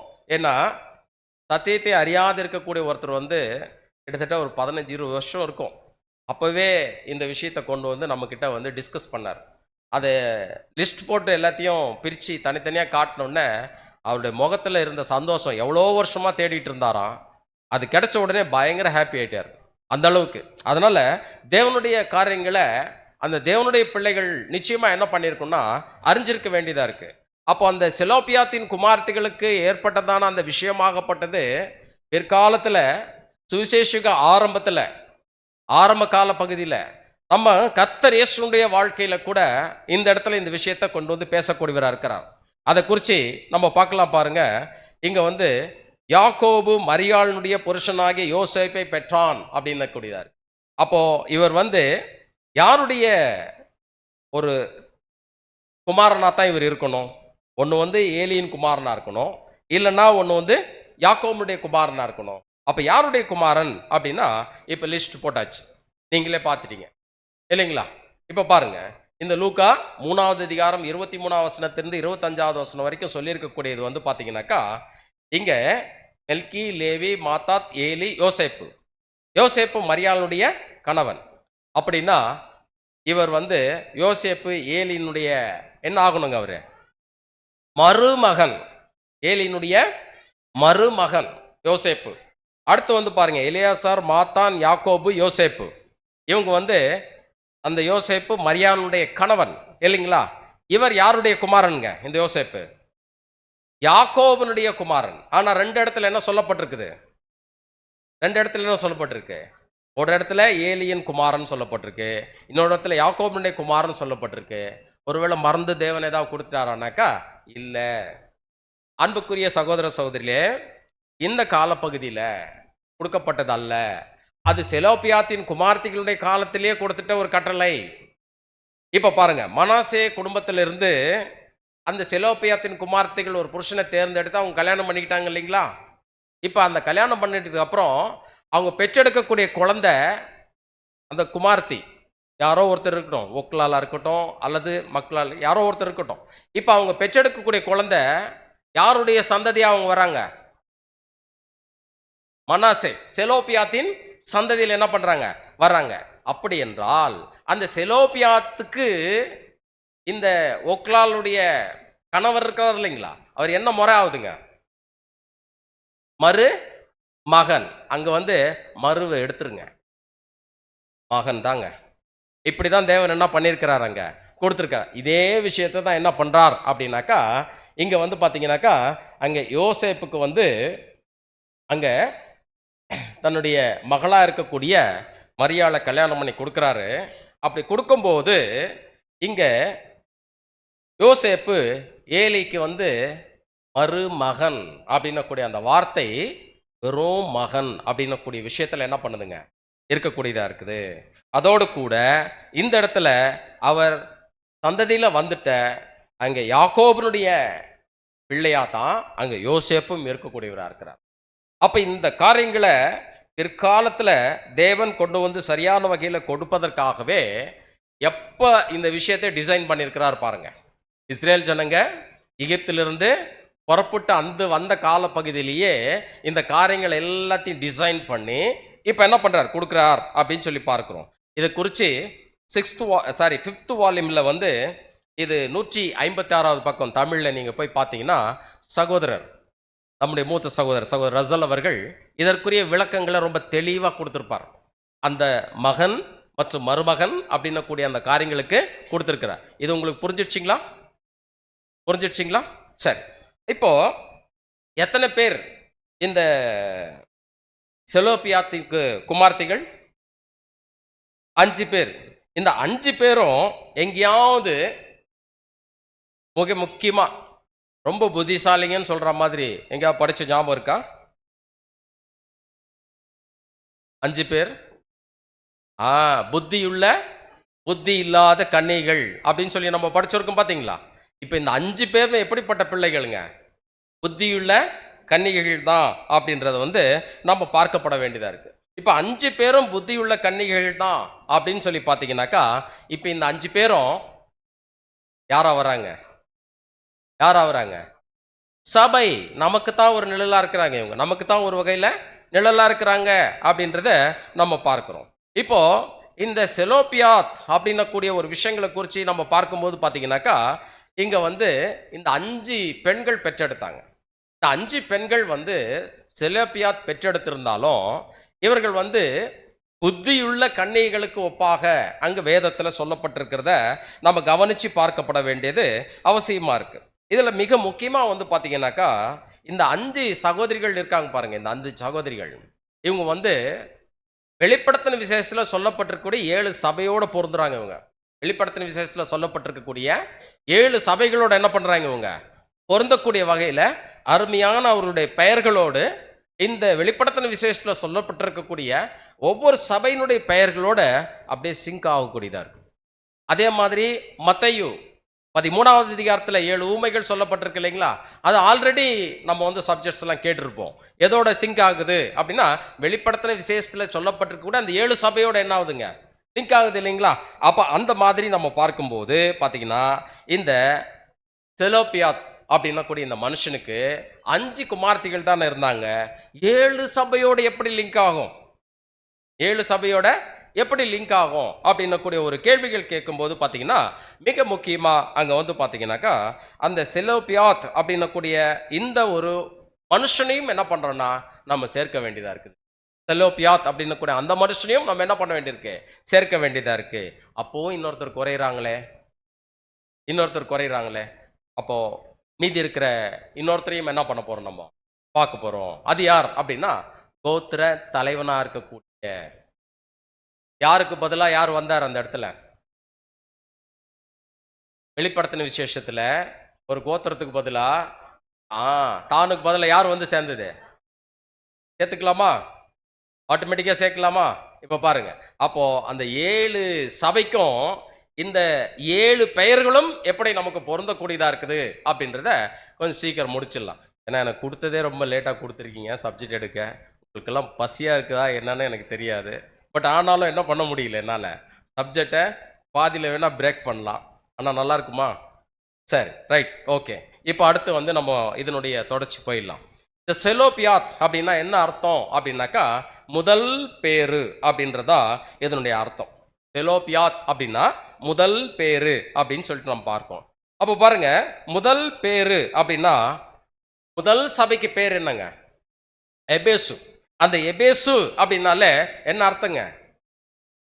விரும்பத்தக்க அல்லது முதன்மையான, எப்படி வேணா சொல்லலாம், விரும்பத்தக்கன்ற.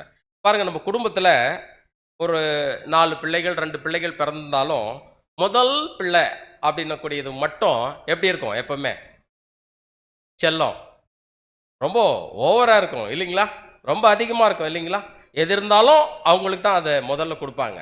ஏன்னா அவங்களுக்கு அதுக்கு முன்னாடி குழந்தை இல்லாதனால அந்த குழந்தை முதல் வரும்போதே அந்த குழந்தை மேலே என்ன பண்ணுவாங்க, அதிகமாக எதிர்பார்ப்பு இருக்கும். அதனால 2 பேருமே வேற யாருக்கும் கொடுக்க முடியாத எல்லாத்தையும் அந்த குழந்தைக்கு என்ன பண்ணுவாங்க, பாசத்தை கொடுக்கக்கூடியவர்களாக இருப்பாங்க இல்லைங்களா?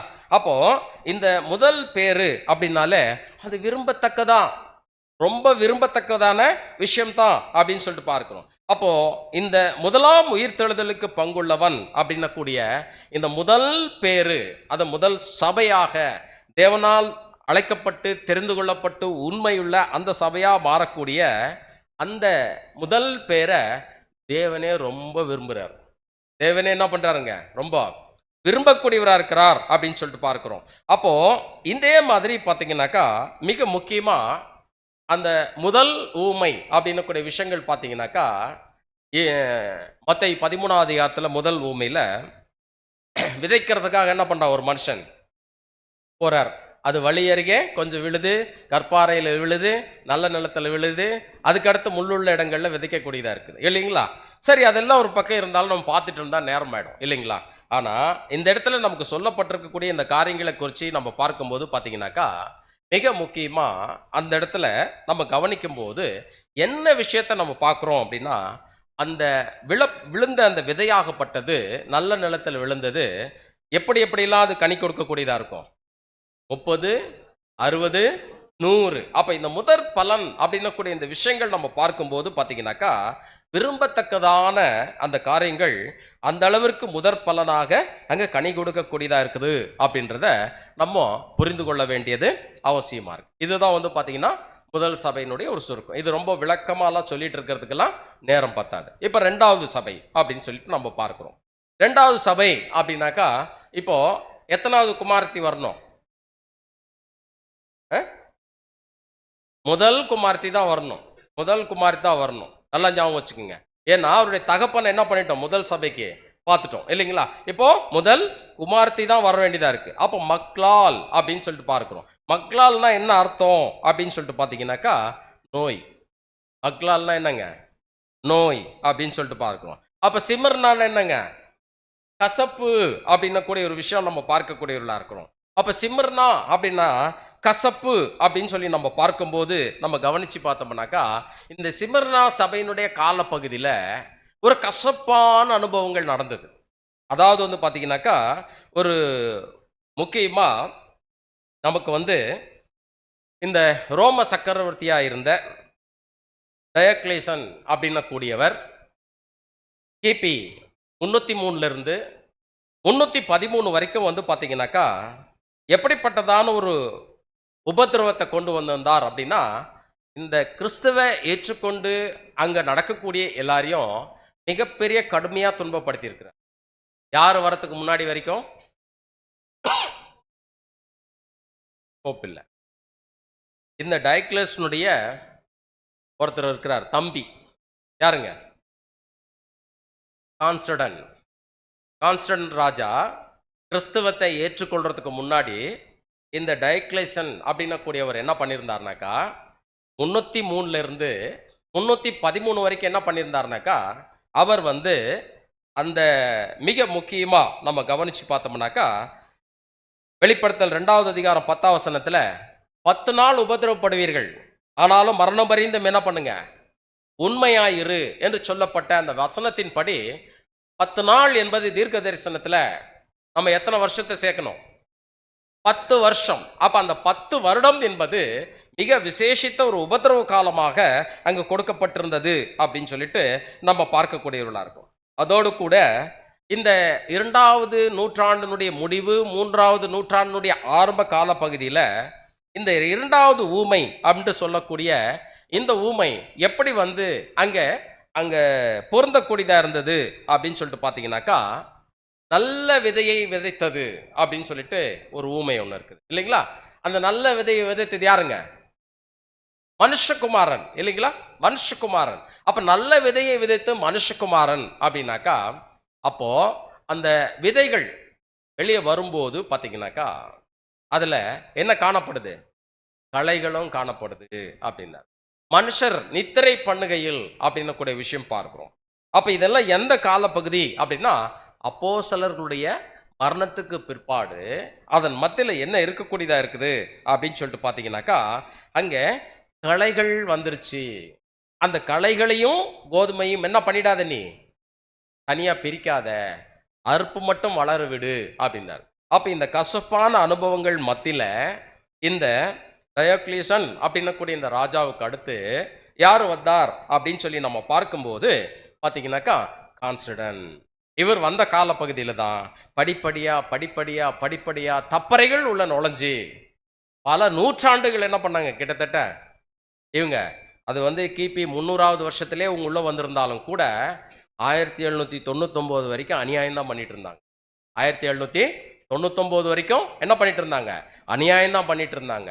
539 ரொம்ப பீக்ல போனாலும் அவங்க வந்து தொடர்ந்து பல நூற்றாண்டுகளாக அவர்கள் அநியாயம் பண்ணிட்டு இருந்தாங்க. அப்ப இந்த கலைகள் அபரிவிதமா வளர ஆரம்பிச்சது அப்படின்றத நம்ம பார்க்கக்கூடியவர். சரி, இப்போ 3வது சபையை குறித்து நம்ம பார்க்கணும். எத்தனாவது மகளை குறித்து பார்க்கணுங்க? 2வது மகளை குறித்து நம்ம பார்க்கப்பட வேண்டியது அவசியமா இருக்கு. அப்ப 2வது மகள் அப்படின்னு சொல்லி பார்த்தீங்கன்னாக்கா நோவாள். 2வது மகள் நோவாள் அப்படின்னு பார்க்கணும். அப்ப நோவாள் அப்படின்னாக்கா என்ன அர்த்தம்னாக்கா, முன்னோக்கி நகருதல் அப்படின்னக்கூடிய ஒரு விஷயம் இங்க நம்ம பார்க்கக்கூடியவர்களா இருக்கும். அப்ப நோவாள்னா முன்னோக்கி நகருதல் அப்படின்னு சொல்லி நம்ம பார்க்கும்போது பார்த்தீங்கன்னாக்கா, இந்த பெர்கமு அப்படின்னக்கூடிய இந்த சபையினுடைய 3வது சபையினுடைய காரியங்களை நம்ம பார்க்கும்போது பூமிக்குரிய உயர்வு அப்படின்னக்கூடிய ஒரு விஷயங்கள் இங்க இருக்கக்கூடியதா இருக்குது. அப்போ பூமிக்குரிய உயர்வு அப்படின்னக்கூடிய இந்த காரியங்கள் நம்ம கவனத்தில் எடுத்து பார்க்கும்போது, அன்புக்குரிய சகோதர சகோதரிகளை, இங்க வந்து இந்த சபையினுடைய காலப்பகுதியில் எப்படிப்பட்ட மதமும் அரசியலும் ஒன்னா சேர்ந்து ஒரு பூமிக்குரிய ஒரு உயர்வில் அவங்க வளர ஆரம்பிச்சிட்டாங்க அப்படின்னு சொல்லிட்டு பார்த்தீங்கன்னாக்கா, பூமிக்குரிய உயர்வில் முன்னோக்கி நகர ஆரம்பிச்சிட்டாங்க. பூமிக்குரிய உயர்வில் என்ன ஆயிட்டாங்க? அவங்க முன்னோக்கி நகர ஆரம்பிச்சிடுறாங்க அப்படின்னு சொல்லிட்டு பார்க்கிறோம். அப்ப இந்த பெயர் சபை அமைப்புகள் அனைத்துமே எப்படிப்பட்ட ஒரு சூழ்நிலைகளுக்குள்ளாக அங்கே கடந்து செல்லக்கூடியதா இருந்தது அப்படின்னு சொல்லிட்டு நம்ம பார்க்கும்போது பார்த்தீங்கன்னாக்கா, அங்க கான்ஸ்டன்ட் ராஜாவுக்கு பிற்பாடு, இன்னும் கான்ஸ்டன்ட் ராஜா காலத்திலும் சரி, அவருக்கு பிற்பாடும் சரி, இந்த சபையாகப்பட்டது சத்தியத்துக்குரிய காரியங்கள் இல்லாதபடிக்கு உலக பிரகாரமா இவர்கள் அதிகமாக அவர்கள் செல்ல ஆரம்பிச்சிட்டாங்க. அதனால தான் அங்கே வெளிப்படுத்தின விசேஷம் 2வது அதிகாரத்துல அந்த 13 மற்றும் 16ஆம் வசனம் வரைக்கும் நம்ம பார்க்கும்போது, உன் கிரியைகளையும் சாத்தானுடைய சிங்காசனத்தில் இடத்தில் நீ குடியிருக்கிறதையும், நீ என் நாமத்தை பற்றி கொண்டிருக்கிறதையும், சாத்தான் குடிகொண்டிருக்கிற இடத்திலே உங்களுக்குள்ளே எனக்கு உண்மையுள்ள சாட்சியாகி அந்திபா என்பவன் கொல்லப்பட்ட நாட்களில் என்னை பற்றும் விசுவாசத்தை நீ மறுதலியாமல் இருந்ததையும் அறிந்திருக்கிறேன் அப்படின்னு சொல்லுவோம். அப்படின்னா இது மதம் மற்றும் அரசியல் எப்படிப்பட்ட ஒரு சூழ்நிலைகளுக்குள்ள ஒரு வேசித்தனத்துக்குள்ள போயிட்டாங்க, மதம் அரசியல் அப்படின்றதுக்கு இது ஒரு நிலைமை இருந்தது. அது மட்டும் இல்லை, இவருடைய நிலைப்பாடு எப்படி இருந்தது அப்படின்னா பூமிக்குரிய ஒரு உயர்வை நோக்கி சென்று கொண்டு இருந்தது. சரி, இப்போ நம்ம அதெல்லாம் ரொம்ப விளக்கம் பார்க்க போகிறதில்ல. இது அடுத்து பார்த்தீங்கன்னாக்கா இதோடு கூட எத்தனாவது ஊமை ஜாயிண்ட் ஆகணுங்க? 3வது ஊமை அங்கே பார்க்க வேண்டியதாக இருக்கு. இப்போ இந்த 3வது ஊமையில் பார்த்தீங்கன்னாக்கா என்ன ஊமைங்க? அது கடுகு விதை. 3வது ஊமை அப்படின்னு சொல்லி பார்த்தீங்கன்னாக்கா அது கடுகு விதை அப்படின்னக்கூடிய ஒரு ஊமை இருக்கக்கூடியதாக இருக்கு. இப்போ அந்த கடுகு விதை அப்படின்னு சொல்லி பார்க்கும்போது, அந்த கடுகு விதையை அங்கே நிலத்தில் பதிச்சா அது விளையும் போது ஒரு பெரிய மரமாக விளையுமா அப்படின்னா கிடையாது. நம்ம பேசிக்காக கேட்டிருக்கோம் இல்லைங்களா? ஒரு செடியாக தான் வர வேண்டியதாக இருக்குது. ஆனால் இது என்ன ஆகி போச்சு? ஆப்போசிட் ஆயிடுச்சு. அப்போது இதனுடைய உயர்வு, பூமிக்குரிய உயர்வு அப்படின்னக்கூடிய காரியங்களில் பாருங்க, அங்கே ஆகாயத்து பட்சிகள் எல்லாம் அதுக்குள்ளே கூடு கட்டிக்கிட்டு அப்படின்னா அந்த சாத்தான் மற்றும் விழுந்து போன தூதர்கள் மற்றும் அவனால் ஏற்படுத்தக்கூடிய ஒவ்வொரு அதிகாரங்கள் இது எல்லாமே எப்படி இருக்குது அப்படின்னு சொல்லிட்டு பார்த்தீங்கன்னா எல்லாமே அந்த மரத்துக்குள்ள. இந்த மரம் அப்படின்னு சொல்லி பார்க்கும்போது பார்த்தீங்கன்னாக்கா அதில் ஏதோ 1-2 இருக்கிற மாதிரி தான் இருக்கும். ஆக்சுவலாக அந்த மரத்துக்கு அடியில் ஏதாவது ஒரு டமால்னு ஒரு பட்டாசோ அல்லது ஏதாவது ஒன்று வெடிச்சதுன்னா அதுக்குள்ளேருந்து வெளியே எழும்பி வர்றது எவ்வளோ இருக்குங்க அப்படின்னா அது கணக்கில் இருக்கும். அவ்வளவு பறவைகள் அதுக்குள்ள இருக்கும். ஆனால் வெளியே பார்த்தா என்ன பண்ணாது, அது தெரியவே தெரியாது. அந்த அளவுக்கு இருக்கக்கூடியதாக இருக்கும். அப்படி என்றால் இந்த 2வது மகள் நோவாள் முன்னோக்கி நகருதல், 3வது சபை அந்த பெர்கமு, அவருடைய நிலைப்பாடு பூமிக்குரிய ஒரு உயர்வு. இவருடைய காலப்பகுதியில் மதமும் அரசியலும் ஒன்றா சேர்ந்து இவர்கள் பூமிக்குரிய உயர்வை நோக்கி என்ன பண்ணிட்டாங்க அப்படின்னாக்கா அவங்க போயிட்டு இருந்தாங்க. அதுதான் கடுகு விதையில் கூட நம்ம பார்க்கிறோம் அன்புக்குரிய சகோதர சகோதரி. சரி, இப்போ 4வது சபையை குறித்து நம்ம பார்க்கப்பட வேண்டியதாக இருக்குது. 4வது சபை அப்படின்னா சபையினுடைய பேர் என்னங்க? தியத்திரா இல்லைங்களா? தியத்திரா அப்படின்னா எத்தனாவது மகளை பார்க்கணும்? 3வது மகளை பார்க்கணும். இதுதான் 4வது மகள் இல்லை, 3வது மகளை நம்ம பார்க்க வேண்டியதாக இருக்கு. அப்போ 3வது மகள் அப்படின்னா ஒக்லால் அப்படின்றார்.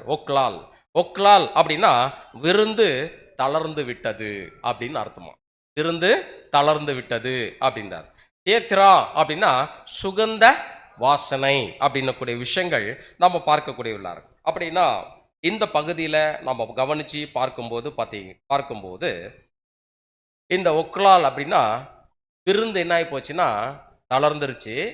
ஆனால் அந்த தியத்ரா சபையினுடைய அந்த பெயருக்கு சுகந்த வாசனை அப்படின்ட்டு சொல்லக்கூடிய இந்த விஷயங்கள் ஆகப்பட்டது இங்கே வெளிப்படுத்தின விசேஷம் 2வது அதிகாரத்தில் 18வது வசனத்திலிருந்து நம்ம கொஞ்சம் கவனமாக பார்க்கும்போது, சகோதரி முடிஞ்சா வாசிங்க.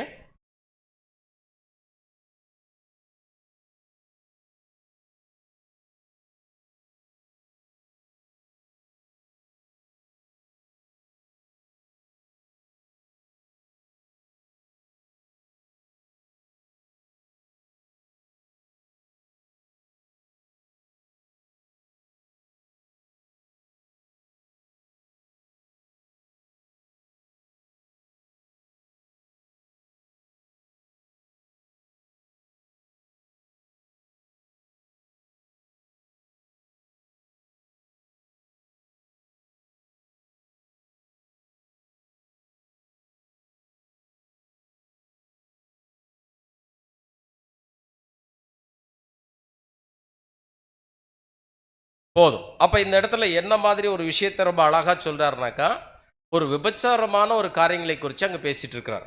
அது எப்படிப்பட்டதா இருக்குது அப்படின்னு சொல்லிட்டு பார்த்தீங்கன்னாக்கா, அதை சொல்றாரு, வேசித்தனம் பண்ணவும் அப்படின்னு சொல்றாரு.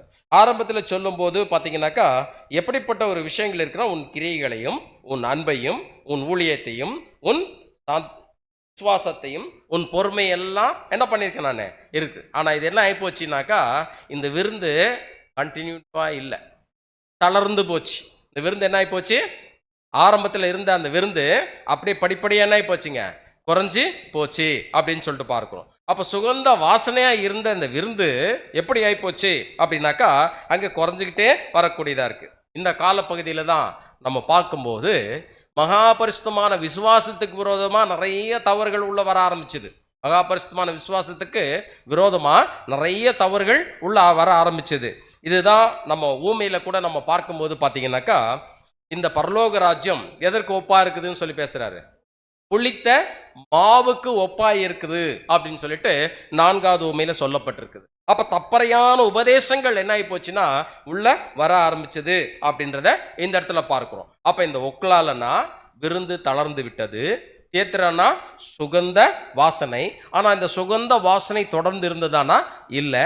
அதே மாதிரிதான் விருந்தினுடைய நிலைமை கூட ஆரம்பத்தில் இருந்த தடல் புடல் இல்லை, அதுவும் குறைஞ்சி போயிடுச்சு. இதே மாதிரி தான் அங்க நம்ம பார்க்கும்போது அந்த 4வது ஊமையில அந்த புளித்த மாவு, நல்ல மாவு இருக்குது, அதோடு கூட எதை கொண்டு போய் சேர்க்கிறாங்க, புளித்த மாவு முழுவதும் என்ன ஆகி போச்சுங்க, புளிப்பாய் போச்சு அப்படின்னு சொல்லிட்டு நம்ம பார்க்கணும். இது வரைக்கும் உங்களுக்கு போதுமானதாக இருக்கும். நிறைய விளக்கம் சொன்னால் டைம் ஆகிட்டே இருக்கும். 5வது சபையை குறித்து நம்ம பார்க்க வேண்டியதாக இருக்குது. எத்தனாவது மகள் பார்க்கணுங்க, 4வது மகளை குறித்து நம்ம பார்க்க வேண்டியதாக இருக்குது. அப்போது 4வது மகள் பெயர் வந்து மில்கால் அப்படின்னு சொல்லிட்டு பார்க்கிறோம். அப்போ மில்கால் அப்படின்னா ராணி அல்லது புதைக்கப்பட்ட பொக்கிஷம் அப்படின்னக்கூடிய வகையில் நம்ம பார்க்கலாம். சர்தைன்னா என்ன அர்த்தங்க, பொக்கிஷம். சர்தைனாலே பொக்கிஷம். 5வது சபையினுடைய காரியங்களை குறித்து நம்ம பார்க்கும்போது பார்த்தீங்கன்னாக்கா, அது பொக்கிஷம் அப்படின்னக்கூடிய விஷயம் நம்ம பார்க்கிறோம். இதுக்கு அதிகமான விளக்கமே தேவையில்லை. ஏன்னா அந்த பெயர்லேயே ரொம்ப அழகாக என்ன பண்ணிட்டு இருக்குனாக்கா, பொக்கிஷம் அப்படின்னக்கூடிய விஷயத்துல ரொம்ப அழகா அது பொறிந்து வரக்கூடியதா இருக்குது அப்படின்னு சொல்றாரு. அதனால தான் வெளிப்படுத்தின விசேஷம் 3:2 சொல்லும் போது கூட, அதையா நீ கேட்டு பெற்றுக்கொண்டவைகளை நினைவு கூர்ந்து அப்படின்றார். அப்ப கேட்டு பெற்றுக்கொண்டவைகளில நிலைத்திரு அப்படின்றாரு. அப்ப இதே விஷயத்த என்ன சொல்றார் அப்படின்னா, அந்த ஊமையில வந்து அன்றியும் பரலோக ராஜ்யம் நிலத்தில் புதைந்திருக்கிற பொக்கிஷத்திற்கு ஒப்பா இருக்குதுன்னு சொல்லிட்டு ஊமையில அங்க பேசக்கூடிய விஷயங்கள் நம்ம பார்க்கிறோம் 5வது ஊமையில. அப்ப அந்த பொக்கிஷத்தை ஒரு மனுஷன் கண்டு தனக்கு உண்டானதையெல்லாம் வித்து அது என்ன பண்றாரு, அதை வாங்குறாரு இல்லைங்களா. அப்போ அந்த விஷயங்கள் எல்லாம் நமக்கு வந்து புரியக்கூடியதாக. அப்போ அந்த வகையில் நம்ம பார்க்கும்போது இந்த பரலோக ராஜ்யம் நிலத்தில் புதைந்திருக்கிற பொக்கிஷத்திற்கு ஒப்பா இருக்குது அப்படின்ட்டு சொல்லக்கூடிய அந்த காரியங்கள் வந்து எந்த அளவிற்கு வந்து அது கரெக்டாக இந்த பெயர், அதாவது வந்து பார்த்தீங்கன்னாக்கா மில்கால் அப்படின்னக்கூடிய அந்த பெயருக்கும் சர்தை அப்படின்னக்கூடிய அந்த 5வது சபைக்கும் அதே மாதிரி வந்து பார்த்தீங்கன்னாக்கா 5வது ஊமைக்கும் அங்கே பொருந்தக்கூடிய வகையில் இருக்கக்கூடியதாக இருக்கு. இப்போ 6வது நம்ம வந்து மகளை குறித்து 6வது சபையை குறித்தும் 5வது மகளை குறித்தும் என்ன பண்ண வேண்டியதாக இருக்கு, நம்ம பார்க்கப்பட வேண்டியதாக இருக்கு. அப்போ இந்த இடத்துல 6வது சபை 5வது மகள் அப்படின்னு சொல்லிட்டு பார்த்தீங்கன்னாக்கா, அந்த 5வது மகள் பேரு திர்சாள் அப்படின்னு சொல்லிட்டு பார்ப்போம். திர்சாள் அப்படின்னு பார்ப்போம். திர்சாள் அப்படின்னாக்கா மகிழ்ச்சி அப்படின்றார். அப்போ இந்த 6வது சபையினுடைய பெயர் என்னங்க, பிலதெல்பியா. அப்ப பிலதெல்பியா அப்படின்னாலே சகோதர அன்பு அப்படின்னக்கூடிய வார்த்தை இங்க சொல்லப்பட்டிருக்கிறது. அப்ப சகோதர அன்பு அப்படின்னக்கூடிய இந்த விஷயங்கள் நம்ம பார்க்கும்போது பாருங்க, நம்ம எங்க இருந்தா சந்தோஷமா இருப்போம், சகோதர அன்பில் இருந்தா தான் சந்தோஷமா இருக்க முடியும். எல்லா இடத்துலயும் சந்தோஷமா இருந்துட முடியுமா, இல்லைங்களா. சின்ன விரிசல் வந்தா கூட என்ன ஆயிடுவோம், நம்ம டக்குன்னு பீஸ் போன பல்ப் மாதிரி தான் இருப்போம். ஏன்னா அந்த சந்தோஷம் என்ன ஆயிடுது, நம்ம கிட்ட இருந்து அது போயிடுது. அப்ப அந்த சந்தோஷம் அப்படின்னக்கூடிய விஷயம் எப்படி இருக்குது அப்படின்னு சொல்லிட்டு பார்த்தீங்கன்னாக்கா, அது வந்து திருசாள் அப்படின்னா மகிழ்ச்சி. அந்த சகோதர அன்புல தான் அப்படிப்பட்ட நமக்கு மகிழ்ச்சியும் இருக்கக்கூடியதா இருக்குது அப்படின்னு சொல்லிட்டு பார்க்கிறோம். இதுதான் வெளிப்படுத்தின விசேஷம் 3வது அதிகாரம் 10ஆம் வசனத்துல அங்க சொல்லும்போது பார்த்தீங்கன்னாக்கா, அதான் சொல்றாரு, என் பொறுமை குறித்து வசனத்தை நீ காத்து கொண்டபடினால் பூமியில் இருக்கிறவர்களை சோதிக்கும்படியான பூச்சக்கரத்தின் மேல் எங்கும் வரப்போகிற சோதனை காலத்திற்கு தப்பும்படி நான் உன்னை காப்பேன். இது ஒரு மகிழ்ச்சியான ஒரு விஷயமா தான் அந்த வசனம் நமக்கு காண்பிக்கக்கூடியதா இருக்குது. நான் சொல்லிய வசனத்துக்கு நீங்க கீழ்ப்படிஞ்சு நடந்தீங்கன்னாக்கா வரக்கூடிய பிரச்சனையில நீ மாட்ட மாட்ட, தப்பிச்சிருவ அப்படின்னு கூடிய ஒரு சந்தோஷமான விஷயத்த சொல்றார். அதே மாதிரி நம்ம பார்க்கும்போது பிலதெல்பியா அப்படின்னா அந்த அன்புல இருக்கிறவர்களுக்கு அப்படிப்பட்ட ஒரு சந்தோஷமும் அங்க நிலைத்திருக்கக்கூடியதா இருக்குது அப்படின்றார். அந்த ஊமை 6வது ஊமை குறித்து நம்ம பார்க்கும்போது விலை உயர்ந்த முத்து அப்படின்னு சொல்லிட்டு நம்ம பார்க்கக்கூடியவர்களா இருக்கும். அப்ப விலை உயர்ந்த முத்துக்கு ஒப்பாக அங்க சொல்லப்பட்டிருக்கக்கூடிய ஒவ்வொரு விஷயங்களையும் நம்ம பார்த்தோம்னாக்கா, ஒரு வீட்டில் இப்போ முத்துக்கள் நிறைய இருக்குதுன்னு வச்சிங்களேன், அங்க எப்படி இருப்பாங்க? அழுதுகிட்டே இருப்பாங்களா? எப்படி இருக்கும்? மகிழ்ச்சி இருக்கும் இல்லைங்களா? எதுவும் இல்லைன்னா கூட இதை என்ன பண்ணலாம், யாருக்காவது ஒருத்தர் வித்துட்டு கூட நம்ம என்ன பண்ணலாம், என்ன வேணா செய்யலாம். அதே மாதிரி இந்த முத்துக்கள் அப்படின்னக்கூடிய இந்த விஷயத்தை நம்ம பார்க்கும்போது விலையுயர்ந்த முத்துக்கள் அப்படின்றது தேவனுடைய சத்தியத்திற்கு அடையாளமாக கூட நமக்கு வேதத்தில் சொல்லப்பட்டிருக்கு. அப்போ இந்த தேவனுடைய சத்தியம் அப்படின்னக்கூடிய இந்த முத்து நமக்குள்ள இருந்ததுன்னா உண்மையில் அது மகிழ்ச்சி இருக்கும், சகோதர அன்பும் நிறைந்ததுமா இருக்கும், தெய்வீக திட்டத்திற்கும் நம்ம கீழ்ப்படிஞ்சு நடக்கக்கூடியவர்களுமா கூட அங்கே இருப்போம் அப்படின்னு சொல்லிட்டு பார்க்குறோம். அப்போது இந்த முத்து அப்படின்றது அந்த அன்புன்னக்கூடிய ஒரு காரியங்களை, மகிழ்ச்சின்னக்கூடிய காரியங்களை அது விலை உயர்ந்ததா அங்கே காண்பிக்கப்பட்டிருக்கிறது அப்படின்னு சொல்லி. சரி, இப்போ 6 சபைகளை குறித்து நம்ம பார்த்துட்டோம். 7வது சபையை குறித்து நம்ம பார்க்கப்பட வேண்டியதாக இருக்குது. அப்போ அந்த 7வது சபைக்கு யாரை பார்க்கலாம் அப்படின்னாக்கா, கோத்திர தலைவனாக இருக்கக்கூடிய மனாசே. தான் கோத்திரத்துக்கு பதிலாக யார் வந்திருக்கிறாராங்க? மனாசே இல்லைங்களா? அப்போ இந்த மனாசேயின் அந்த குமார்த்திகள் தான் இந்த செலோப்பியாத்தின் குமார்த்திகளாக கூட இருக்கிறாங்க, கோத்திரத்தினுடைய நீர்ப்பாக்கு. அப்போ மனாசே அப்படின்னு சொல்லிட்டு நம்ம பார்க்கும்போது நீதி மற்றும் நியாயம் அப்படின்றார். அப்போ லவோதிக்கேயா என்று சொல்லக்கூடிய இந்த 7வது சபை காலம் அப்படின்னாலே என்ன மாதிரி அர்த்தம் கொடுக்குதுங்க? நியாயம் தீர்த்தல், நீதி நியாயம் தீர்க்கக்கூடிய ஒரு காலப்பகுதியாக அது இருக்கக்கூடியதாக இருக்குது அப்படின்னு சொல்லிட்டு பார்க்குறோம். அப்போ இந்த காலப்பகுதியில் தான் நீ குளிருமல்ல அனலும் அல்ல, நீ குளிராயாவது அனலாயாவது இருந்தால் எப்படி இருக்கும்? நல்லா இருக்கும். நீ இப்படி இருந்தீங்கன்னா என்ன பண்ணிடுவேன்றாரு. ஆமா, இப்படிப்பட்ட விஷயங்கள் சொல்றாரு.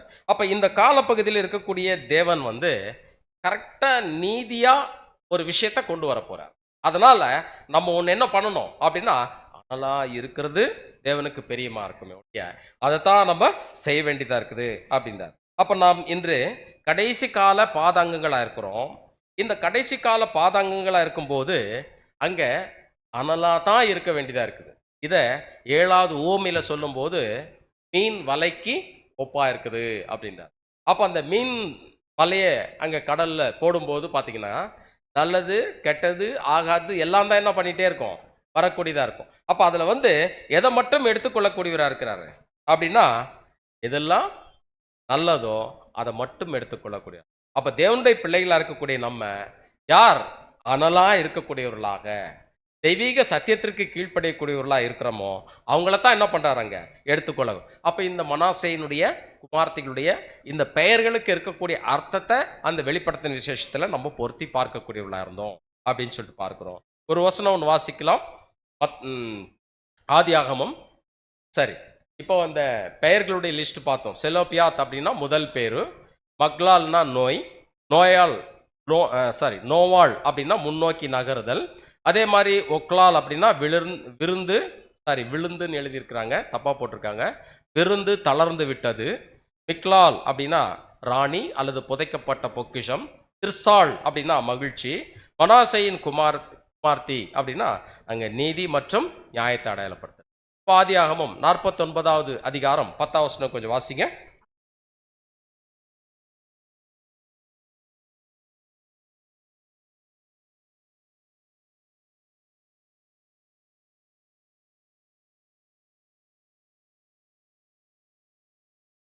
அப்போ இந்த சமாதான கர்த்தர் அப்படின்னக்கூடிய இந்த கர்த்தர் கிட்ட தேவனுடைய பிள்ளைகளா இருக்கக்கூடிய நம்ம எல்லாம் போய் சேரணும் அப்படின்னா எப்படிப்பட்ட ஒரு குணலட்சணங்கள் நம்ம மத்தியில் இருந்ததுனாக்கா நம்ம அவர்கிட்ட போய் சேரக்கூடியவர்களா இருப்போம்.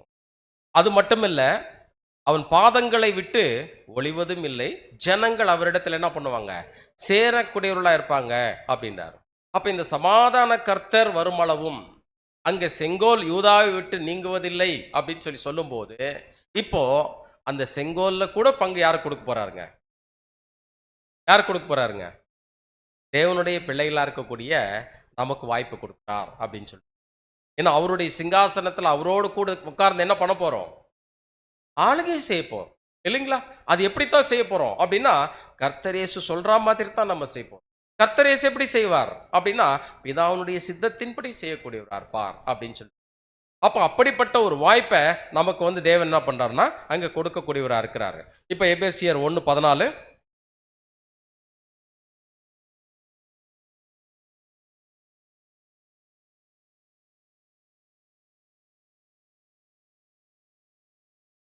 பாருங்க. அவருக்கு சொந்தமானவர்கள் அவங்க எங்க இருந்தாலும் சரி, எப்படிப்பட்ட ஒரு சூழல் இருந்தாலும் சரி, தேவன் அவர்களை பாதுகாத்துட்டு தான் இருந்துட்டு இருக்கிறாரு. அப்ப இந்த மாதிரி நம்ம பார்க்கும்போது பாத்தீங்கன்னாக்கா, அதான் சொல்றாரு, நம்முடைய சுதந்திரத்தின் அச்சாரமாய் அங்க தேவன் வந்து கொடுக்கிறார் அப்படின்னு சொல்லி. அப்ப இதோடு கூட கொலோசியர் 1:12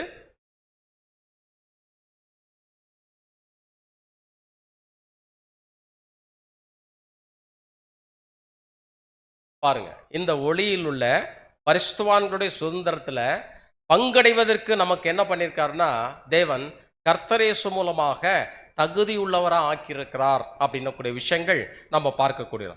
அப்படி தகுதியுள்ளவர்களா ஆக்கியிருக்கக்கூடிய இந்த காரியங்களை நம்ம வந்து கவனிச்சு பார்க்கும்போது மிக முக்கியமா வெளிப்படுத்தல் 21:7 நம்ம வாசிக்கலாம்.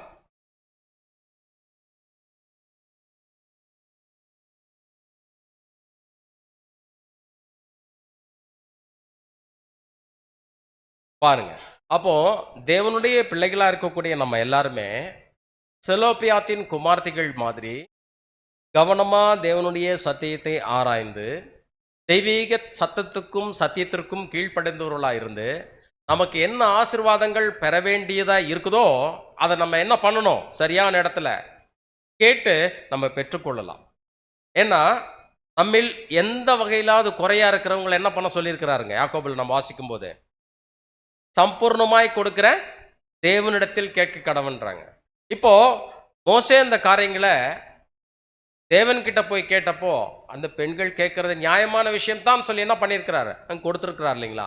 அதுபோல தேவனுடைய பிள்ளைகளாக இருக்கக்கூடிய நம்ம, ஜெயம் கொள்ளக்கூடிய வகுப்பாராக இருக்கக்கூடிய நம்ம, அப்போ எல்லாவற்றையும் சுதந்திரித்துக் கொள்வதற்கான ஒரு விசேஷத்தை ஸ்லாகியத்தை நம்ம வந்து பெற்றவர்களாக இருக்கக்கூடியவர்களாக இருக்கிறோம். அப்போ அன்புக்குரிய சகோதர சகோதரியில இன்றைய நாளினுடைய நம்ம இந்த பாடத்தில் வந்து பார்த்தீங்கன்னாக்கா, தேவன் கொடுத்துட்டு அந்த நியாயப்பிரமாணத்துக்குள்ள தேவனுடைய பிள்ளைகளாக இருக்கக்கூடிய நமக்கு மிகப்பெரிய ஒரு பாடத்தையும் அங்கே வச்சிருக்கிறாரு. அந்த மிகப்பெரிய பாடத்துக்குள்ளாக எப்படிப்பட்ட விசேஷித்த ஒரு புத்திசாலித்தனமான ஒரு காரியங்கள் கூட அந்த செலோப்பியாத்தின் குமார்த்திகள் மற்றும் அந்த கோத்திர தலைவர்கள் எந்த அளவிற்கு வந்து தேவனுடைய சத்தியத்தை அறிந்தவர்களாக இருந்து அந்த வனாந்தர பிரயாணத்தில் தேவனுக்கு பிரியமா ஒரு சிலர் வாழ்ந்திருக்கிறாங்க, நடந்து வந்திருக்கிறாங்க அப்படின்றத நம்ம பார்க்கக்கூடிய. அப்போ அதே நேரத்தில் அங்கே ஒரு சிலர் எப்படி தான் இருந்திருக்கிறாங்க அப்படின்னா, கோராகின் கூட்டத்தார் மாதிரி கூட இருந்திருக்கிறாங்க. இன்னும் சிலர் என்ன பண்ணியிருக்கிறாங்க, மோசேக்கும் ஆரோனுக்கும் விரோதமாக கூட சிலர் முறுமுறுத்திருக்கிறாங்க. அப்புறம் பிள்ளையாம் சொல்லிட்ட ஆலோசனையின்படி சிலர் நடந்து என்ன பண்ணியிருக்கிறாங்க, இறந்தும் போயிருக்கிறாங்க. இப்போ இதெல்லாம் எதுக்காக நம்ம பார்க்குறோம் அப்படின்னா, நம்மளும் வனாந்தர பிரயாணத்தில் போயிட்டு இருக்கிறோம்.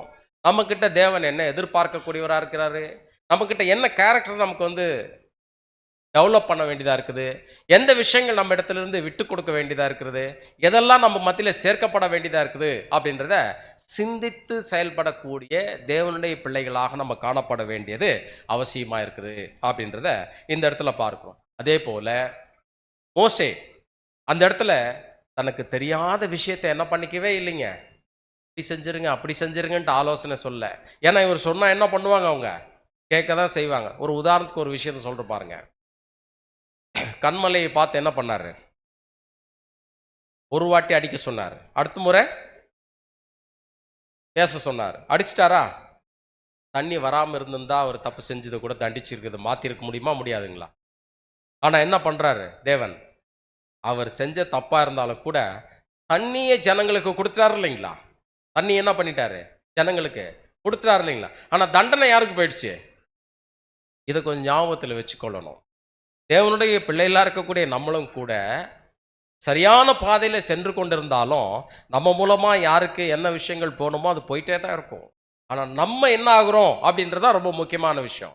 அதுபோல அன்புக்குரிய சகோதர, சகோதரிகளே, அங்க மோசேக்கு அந்த செலோப்பியாத்தின் குமாரத்திகளுக்கு செய்ய முடியாதபடிக்கு இருந்த மாதிரி, இன்னும் நெறைய விஷயங்கள் இருந்திருக்குதுங்க. ஒரு உதாரணத்துக்கு சொல்ல போனாக்கா, ஓய்வு நாள பரிசுத்தமா அனுசரிக்கணும். ஒரு வேலையும் செய்யக்கூடாதுன்னு சொல்லியிருந்தாரு. ஓய்வு நாள்ல என்ன பண்றாங்க? ஒருத்தரு. என்ன பண்றாரு ஓய்வு நாள்ல? விறகெல்லாம் போய் பொறுக்கிட்டு வராரு. பொறுக்கிட்டு வந்தவர புடிச்சிட்டு வந்து என்ன பண்றாங்க? வச்சிடுறாங்க. ஆனா மோசேக்கு என்ன பண்றதுன்னு தெரியல. ஏன்னா, அது முழுமையா என்ன பண்ணப்படல. அந்த பிரமாணம் முழுமையா கொடுக்கப்படல. அப்போ மோசே என்ன பண்றாருன்னா, தனக்கு தெரிஞ்ச மாதிரி பரவால்ல மன்னிச்சு விட்டுறலான்னு சொல்லல. தண்டிக்கலான்னு சொல்லல. என்ன பண்ணாருங்க? தேவன்கிட்ட போய் கேட்கலான்னு சொல்லிட்டு போனாரு. போயிட்டு வந்து என்ன பண்ணாரு? அவன் கொலை செய்யப்படணும். கல்லால் அடித்து கொல்லப்படணும் அப்படின்னு கூடிய கட்டளை குடுக்குறார். அப்போ பாருங்க, இந்த மோசேயினுடைய குணம் எதற்கு அப்படின்னு சொல்லி பார்த்தீங்கன்னா, இன்னைக்கு சபைக்கும் ஒரு நிழலா இருக்கிறார் மோசே. நம்முடைய தலையாகிய கிறிஸ்து இயேசுவுக்கும் ஒரு வகையில நிழலா இருக்கிறாரு. அப்ப தேவனுடைய பிள்ளைகளா இருக்கக்கூடிய நம்ம, எந்த அளவிற்கு நம்ம வந்து சத்தியத்தில வளர்ந்தவர்களா வளர்ந்துகிட்டே இருந்தாலும் கூட, நம்ம பேசக்கூடிய காரியங்கள் உண்மையிலே அது தெய்வீக சத்தியத்திற்கு ஏற்ற வகையில் இருக்கக்கூடியதா இருக்குதா? அப்படின்றத நம்ம பார்க்கணும். அதே போல மிக முக்கியமா 7ஆம் தூதனுடைய எழுத்துக்களோட நம்ம ஒப்பிட்டு பார்க்கப்பட வேண்டியது மிக முக்கியமான காரியங்கள் அங்க இருக்கக்கூடியதா இருக்குது. இதையெல்லாம் நம்ம வந்து கவனத்துல வச்சுட்டு நம்ம செல்லும்போது தான், தொடர்ந்து நம்முடைய பயணங்கள் சரியான வகையில அந்த 6,00,000 பேர்ல 2 பேர் அப்படின்னக்கூடிய வகையிலயாவது நம்ம போய் என்ன பண்ண முடியுங்க போய் சேர முடியும் அப்படின்னு சொல்லி பார்க்கிறோம். அதனால 2 பேர் மட்டும் தான் நீங்க போவீங்க, அல்லது 2 பேர் மட்டும் தான் நம்ம போவோம் அப்படின்னு நான் சொல்லல. எல்லாருமே என்ன பண்ணியாகணும் அங்க? போய்த்தான் ஆகணும். அப்போ அன்புக்குரிய சகோதர, சகோதரிகளா இருக்கக்கூடிய நம்ம, எந்த அளவுக்கு தேவனுடைய சத்தியத்த அறிந்தவர்களா, உணர்ந்தவர்களா, கீழ்ப்படியக்கூடியவர்களா இருக்கிறோம் அப்படின்றத நாம் பார்க்கிறோம். அப்ப அந்த 5 சகோதரிகளையும் நம்ம வந்து ஒரு முன்மாதிரியா வச்சு, தேவனுடைய சத்தியத்திற்கு கீழ்ப்படிந்தவர்களா இருந்து, தேவனுடைய சத்தியத்தின்படி நம்ம நடந்து செல்ல வேண்டியது அவசியமா இருக்குது அப்படின்னு சொல்லிட்டு பார்க்கிறோம். அன்புக்குரிய சகோதர, சகோதரிகளே, இப்படிப்பட்ட ஒரு தருணத்துல அடியானுக்கு இப்படிப்பட்ட ஒரு வாய்ப்பை வழங்கிட்ட சபையார் உங்கள் யாவருக்கும் என்னுடைய தனிப்பட்ட நன்றியும் வாழ்த்துக்களையும் நான் தெரிவித்துக் கொள்கிறேன். தேவன் தாமே இந்த வார்த்தைகளை ஆசீர்வதிப்பாராக. நன்றி.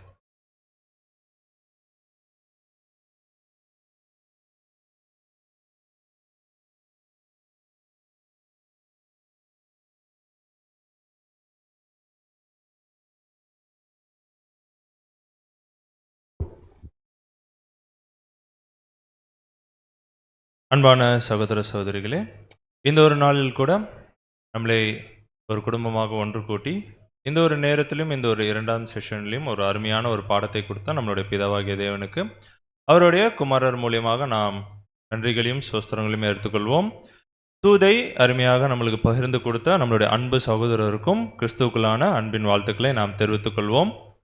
அவர் சார்ந்திருக்கும் சென்னை, கோயம்பேடு எக்லீசியாவில் இருக்கும் ஒவ்வொரு அங்கத்தினருக்கும் நாம் சென்னை அம்ஜிக்கரை எக்லீசியாவில் இருக்கும் ஒவ்வொரு அங்கத்தினருடைய அன்பின் வாழ்த்துக்களோடு கூட தெரிவிக்கும்படி அன்போடு கேட்டுக்கொள்கிறோம். அடுத்ததாக நாம் இந்த ஒரு 2ஆம் செஷனுக்கு முடிவாக நாம் எழுந்து நின்று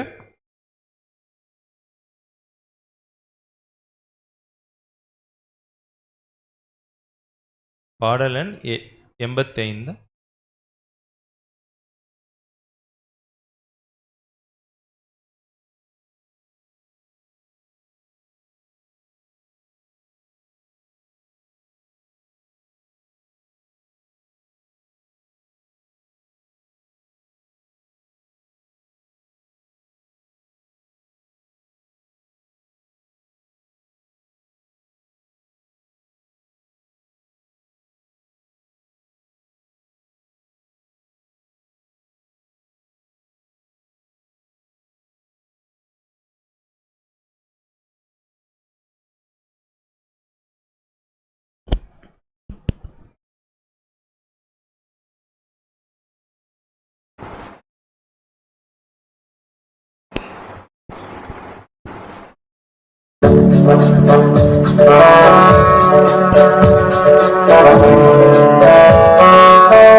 Thank you.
2வது செஷனுக்கு முடிவாக நம் மத்தியில் இருக்கும் அன்பு சகோதரர் ராஜேஷ் அவர்களே முடிவு ஜெபம் செய்யும்படி அன்போடு கேட்டுக்கொள்கிறேன்.